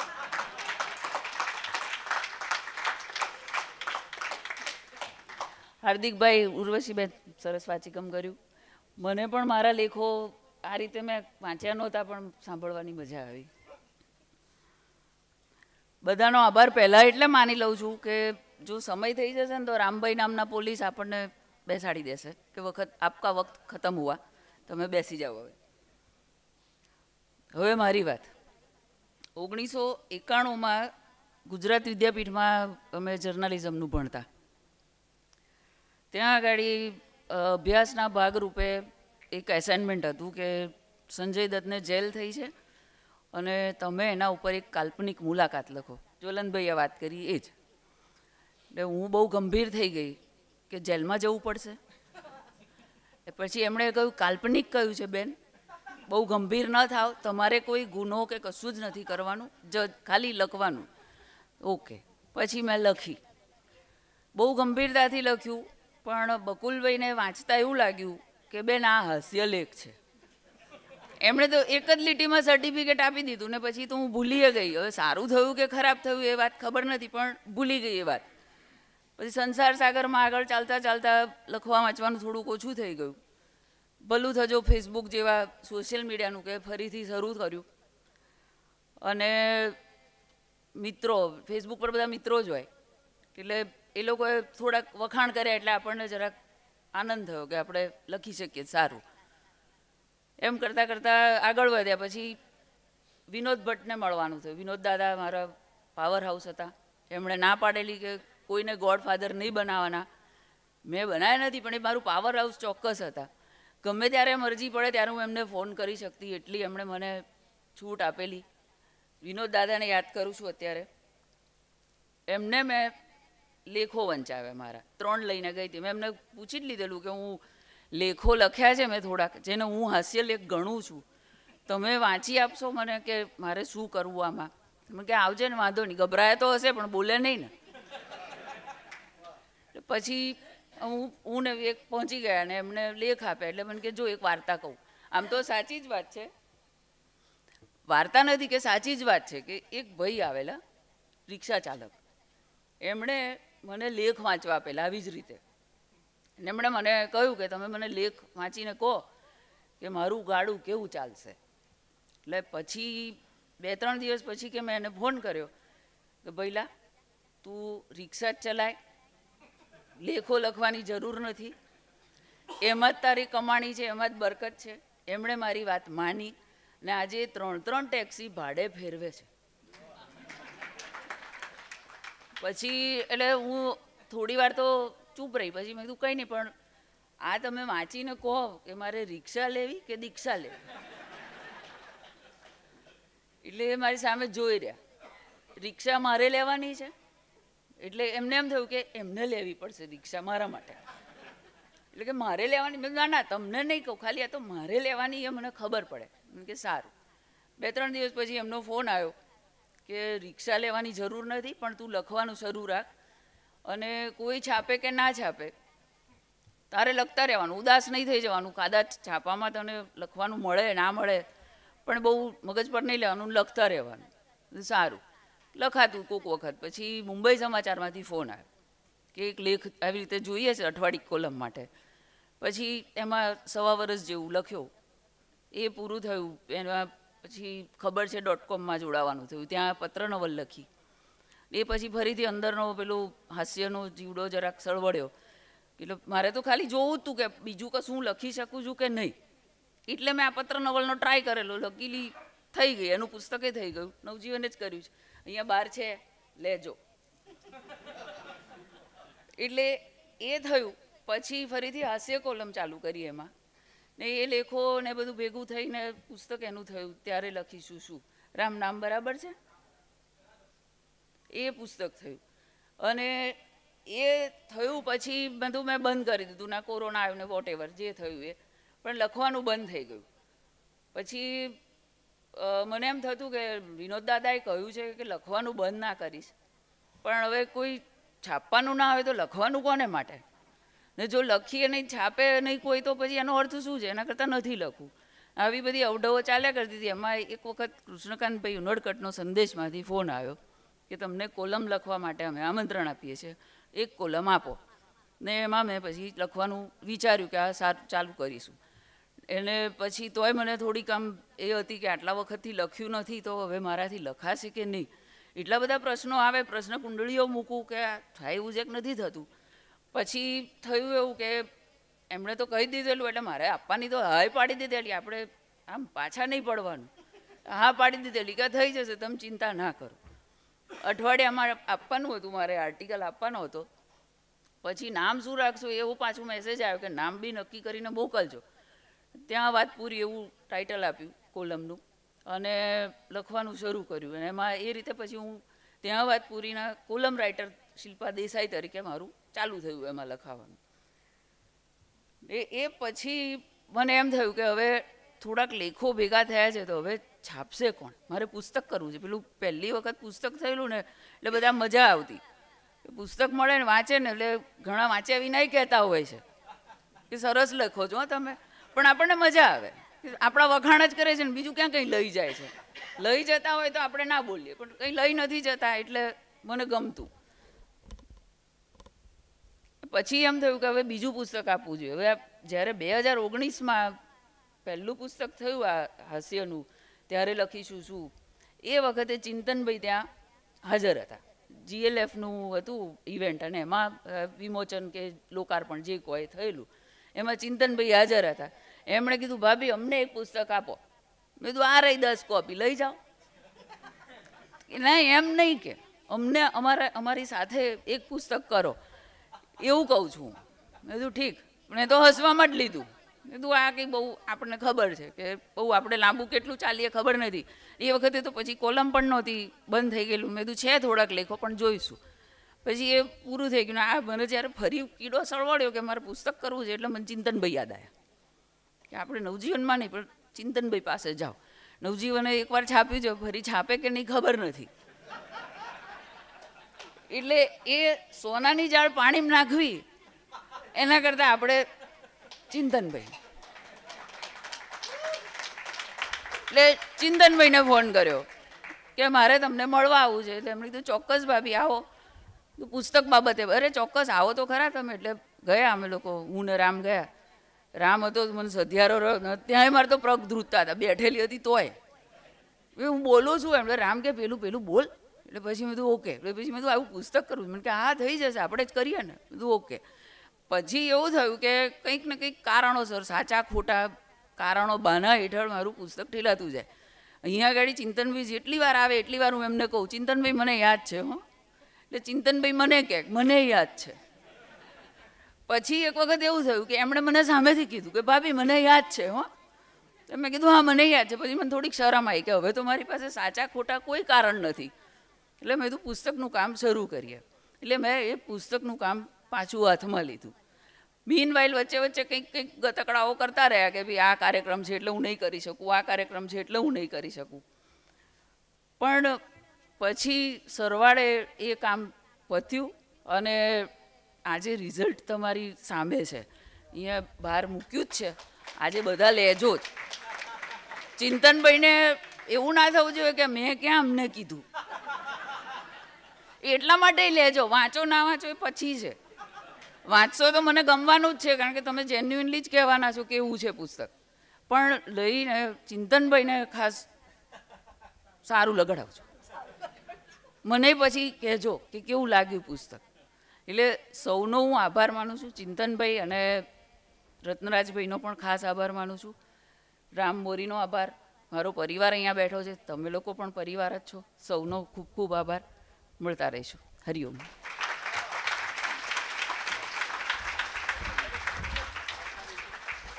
ખૂબ ખૂબ આભાર લેખિકા શિલ્પા દેસાઈ. વિવેક દેસાઈ જેમણે આ અવસર, સુખ નામનો અવસર એમની પાસે જરા પરોક્ષ રીતે પહોંચ્યો છે. અત્યારે અમને વસવસો થોડો છે કે શિલ્પા દેસાઈનું પુસ્તક નવજીવન પાસે નથી, પણ અમને એ વાતનું સુખ પણ લાગે છે કે પુસ્તક અમારી પાસે જ છે. તો શિલ્પા દેસાઈ પરિવારમાંથી હસો ને, હું સાચું કહું છું કે અમને ખરેખર આનંદ છે. આ લોકોને મારી પર શંકા જાય છે. ના, અમને ખરેખર આનંદ છે કે અત્યારે અમારી સાથે દેસાઈ પરિવારમાંથી વિવેક દેસાઈ ઉપસ્થિત છે. તમને કહીશ કે આપ પધારો. અને નવજીવન ટ્રસ્ટના મેનેજિંગ ટ્રસ્ટી તરીકે તો ખરા જ, પણ આ દેસાઈ પરિવારના વડીલ તરીકે આપ આવો અને આભાર વિધિ રજૂ કરો. વિવેક દેસાઈ, આપણે એક ઐતિહાસિક ક્ષણ છે કે તેઓ આભાર વિધિ કરવાના છે. વિવેક દેસાઈ.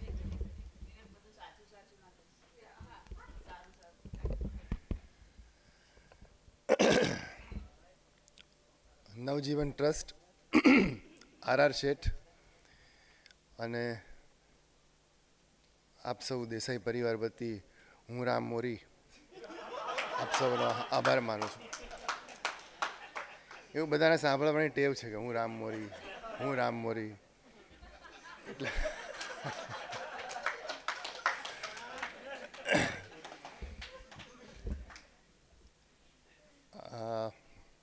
શિલ્પાએ કીધું કે આ પુસ્તક નવજીવન ટ્રસ્ટે કેમ ના કર્યું, પણ ઘણા બધા પ્રકાશકોના પ્રશ્નો હોય છે, એ આ લોકોને કોઈને ખબર હોતા નથી અને દીધે જ રાખે સવારમાં આવીને કે તારે કરવાનું ને તું કેમ ના કરે ને. આ બી રામ બી એનો પક્ષ તાણે ને.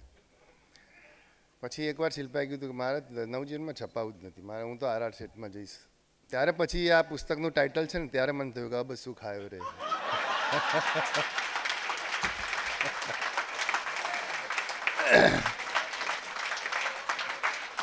કારણ કે પુસ્તક ગમે તે પ્રકાશક કરે પણ વાચક તો એ જ હોય છે. વાચક તો એ જ હોય છે. માર્કેટિંગમાં અમારા કરતાં ઘણા બધા પ્રકાશકો બહુ જ બધા સ્માર્ટ, ઓવર સ્માર્ટ અને વધારે પડતા માર્કેટિંગમાં હોશિયાર છે. એટલે એ રીતે તો એને બહુ ફાયદો થશે જ થશે એમ શિલ્પાને.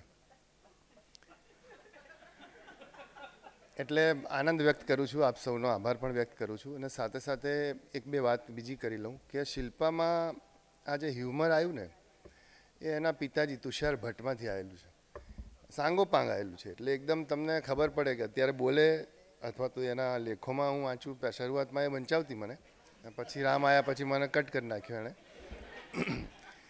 એટલે પણ એકવાર એવું થયું હતું કે એકવાર એણે મને કીધું કે બહુ આજે યાર કંટાળો આવે, તું લખી આપ ને. એટલે પછી મેં મુંબઈ સમાચાર માટે લખતી હતી ત્યારે મેં એક લેખ મેં ચાલ લખી આપું તને આજે, બહુ રિક્વેસ્ટ કરી એણે.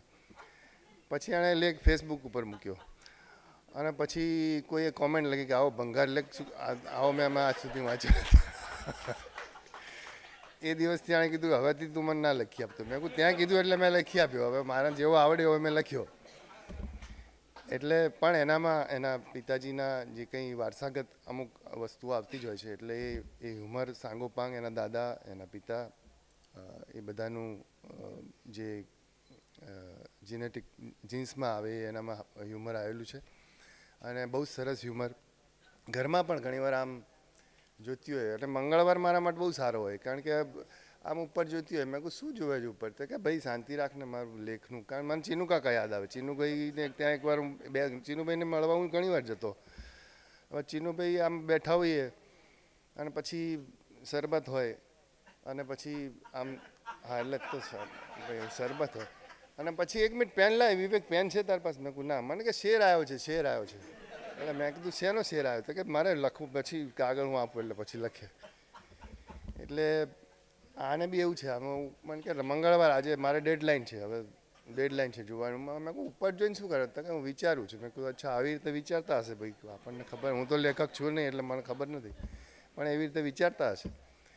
એટલે એ રીતે મંગળવાર મારા માટે બહુ સારો હોય કે શાંતિથી એને હું લખ્યા કરે અને હું મારું કામ કર્યા કરું.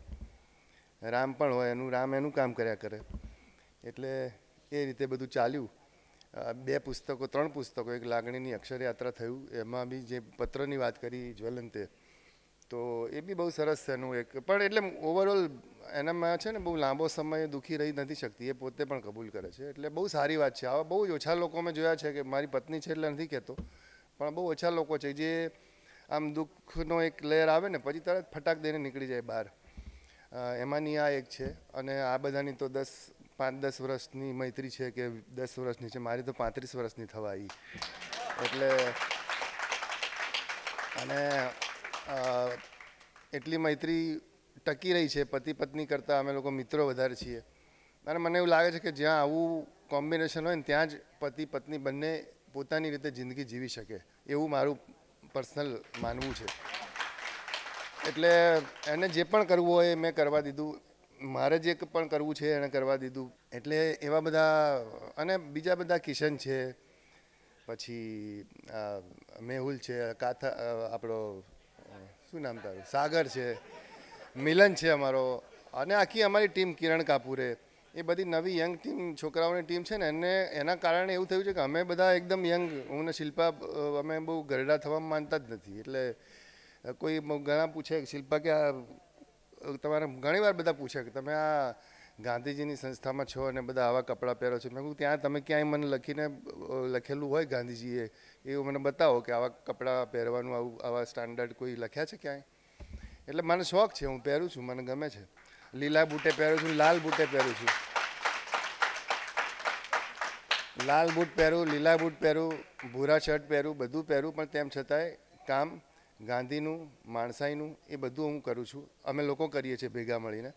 એટલે દરેકની અંદર એક ગાંધી વસેલો હોય છે ને, એ ગાંધીને બહાર કાઢવાનું કામ, એ ગાંધીપણું બહાર કાઢવાનું કામ અમે લોકો કરીએ છીએ.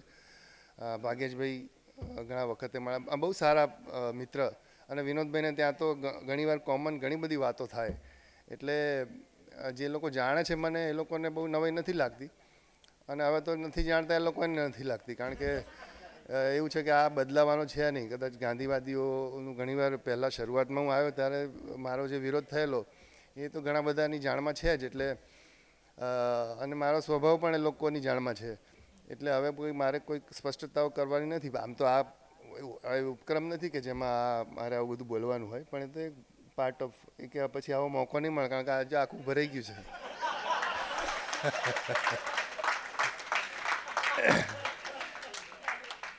આ શિલ્પાએ સવારે એવી વ્યક્ત કરી હતી, સવારે અમે ઉઠ્યા ને મને કે આ વિવેક આ બધા લોકો આવશે ખરા ને હોય મારે. મેં કહું જો ચિક્કાર ભરાઈ જશે હોલ, ચિંતા જ નહીં કરવાની, કારણ કે તમે ગાંધી અને લોકો જોડે રહ્યા હોય ને ત્યારે કોન્ફિડન્સ લેવલ તમારે બહુ હાઈ જતો રહે. અરે થઈ જ જવાનું બધું. અને જો થઈ ગયું ને, જો એક એક ખુરશી ખાલી નથી આવી. અને ખાસ આભાર ઉર્વશી અને હાર્દિકનો, જે લોકોએ બહુ ખૂબ સુંદર વાચીકમ કર્યું અને આના કારણે આખો કાર્યક્રમ જીતી ઉઠ્યો.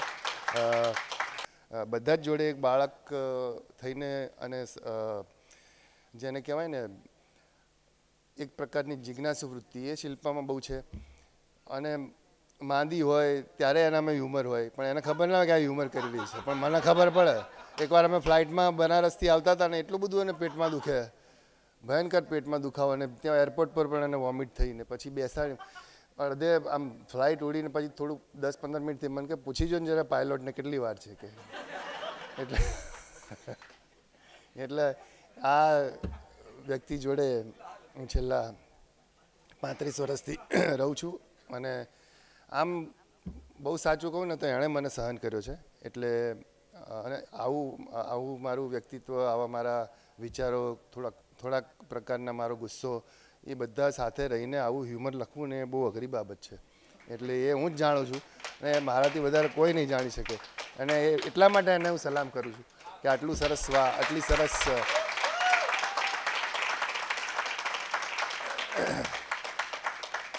અને હંમેશા મેં એને અને આ વસ્તુ મારી હું એને હંમેશા કહું કે ભાઈ છાપામાં કોલમ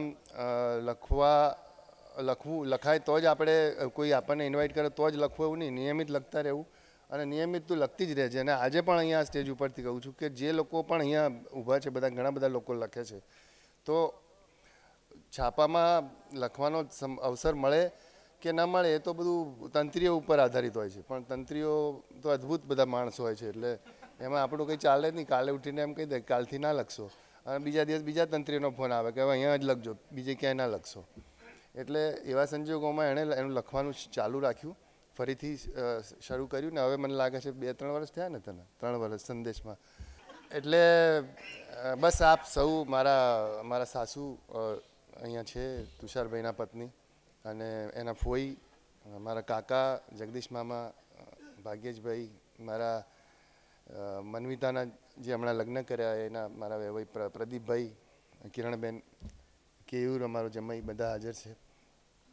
ઘણીવાર લોકો હવે જ્યારે લગ્ન થયા ત્યારે એમ કે તમે તો હવે તમારું બધું, મેં કીધું ના ના, હવે તો જીવન શરૂ થયું ભાઈ, હવે અમે તો યંગ થતા જઈએ દિવસે ને દિવસે, અને તમને લાગતું હશે, મને જોઈને તો લાગતું જ હશે.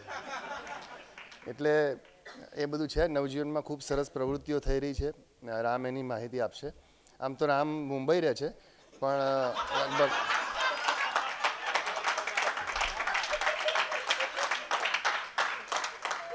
અઠવાડિયામાં 2 વારે આવતો હોય છે. એટલે ત્યારે આપણે તમારે જે કંઈ નવજીવન અંગેની માહિતી જોઈતી હોય કે એ બધું રામ આપને આપશે. હા, અને બસ બીજું વધારે કહેવાનું નથી. આપ સૌ આટલી મોટી સંખ્યામાં આવ્યા અને બધાએ આ પુસ્તકને વધાવી લીધું અને વધાવી લેશો એવી આશા રાખું છું. અમારા ઇનર બોયઝ ગ્રુપ, જે અમે લોકો એક આધ્યાત્મિક ગ્રુપ છે, અમારું મહેશભાઈ જોશી અમારા ગુરુ અહીંયા બેઠા છે, અને ઘણા બધા સભ્યો પણ છે. બધા એ તમામનો પણ આભાર માનું છું. બધા એક પ્રવૃત્તિઓમાં જોડાયેલા રહીએ. અમારા ગુરુ મહેશભાઈ હંમેશા એક સરસ વાત કહે છે કે તમે બધામાં થેરપી છે. સંગીત પણ એ કરે છે, ફોટોગ્રાફી પણ કરે, યોગ પણ શીખવાડે, આહાર વિહાર, આયુર્વેદ, એ બધા સાથે અમને બધાને જોડે છે. એટલે એ રીતે પણ એટલું સરસ એક વાતાવરણ અહીંયા આ હોલમાં પણ ગીતા પ્રવચન એ કરે, તો એ રીતે પણ બધા એકબીજા સાથે જોડાયેલા રહે છે. એટલે મૂળ વાત છે ને એ જોડાવાની છે. આપણે બધા ઘણી બધી રીતે આપણે છૂટા થઈ ગયા છે કોરોના પછી. એટલે એ બધા એક સાથે મળે. નવજીવનનો આ પ્લેટફોર્મ છે. યુવાનોને પણ આમંત્રણ આપીએ છીએ કે ભાઈ તમે કોઈને કોઈ રીતે નવજીવન સાથે જોડાઓ, સારા પ્રોજેક્ટ લઈને આવો અને જોડાઓ. તો એ રીતે નવજીવનને અમે આગળ વધારવાની કોશિશ કરી રહ્યા છીએ અને બહુ સક્સેસફુલી અમે આગળ કવિ વિનોદ જોશી પણ પધાર્યા છે. Vinodbhai thank you. હા બસ તો આજે કાર્યક્રમ પૂરો તારે જાહેર કરવાનો છે. હા આવી જાય. Thank you.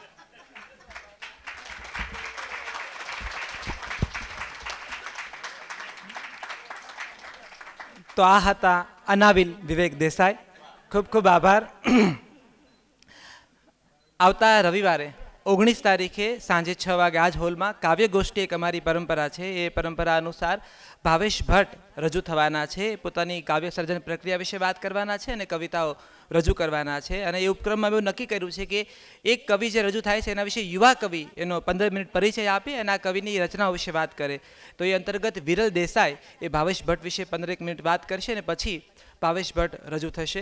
આવનારા દિવસોમાં બીજા સાહિત્યિક કાર્યક્રમો કરવાના છે. એક બીજી વાત મારે વાચિકમની કરવી છે ખાસ, કેમ કે જલસો અદ્ભુત આ પ્રવૃત્તિ કરે છે વાચિકમની. એવો એક શો આપણે અહીંયા નવજીવન ટોક્સમાં ગોઠવવાના છે. ગુજરાતની ક્લાસિકલ વાર્તાઓ આપણે નૈષદ પુરાણી અને ટીમ પાસેથી માણવાના છે આવનારા દિવસોમાં. તો એ તારીખ પણ નૈષદભાઈ તમને જાણ કરીશું એ તારીખો એડવાન્સમાં.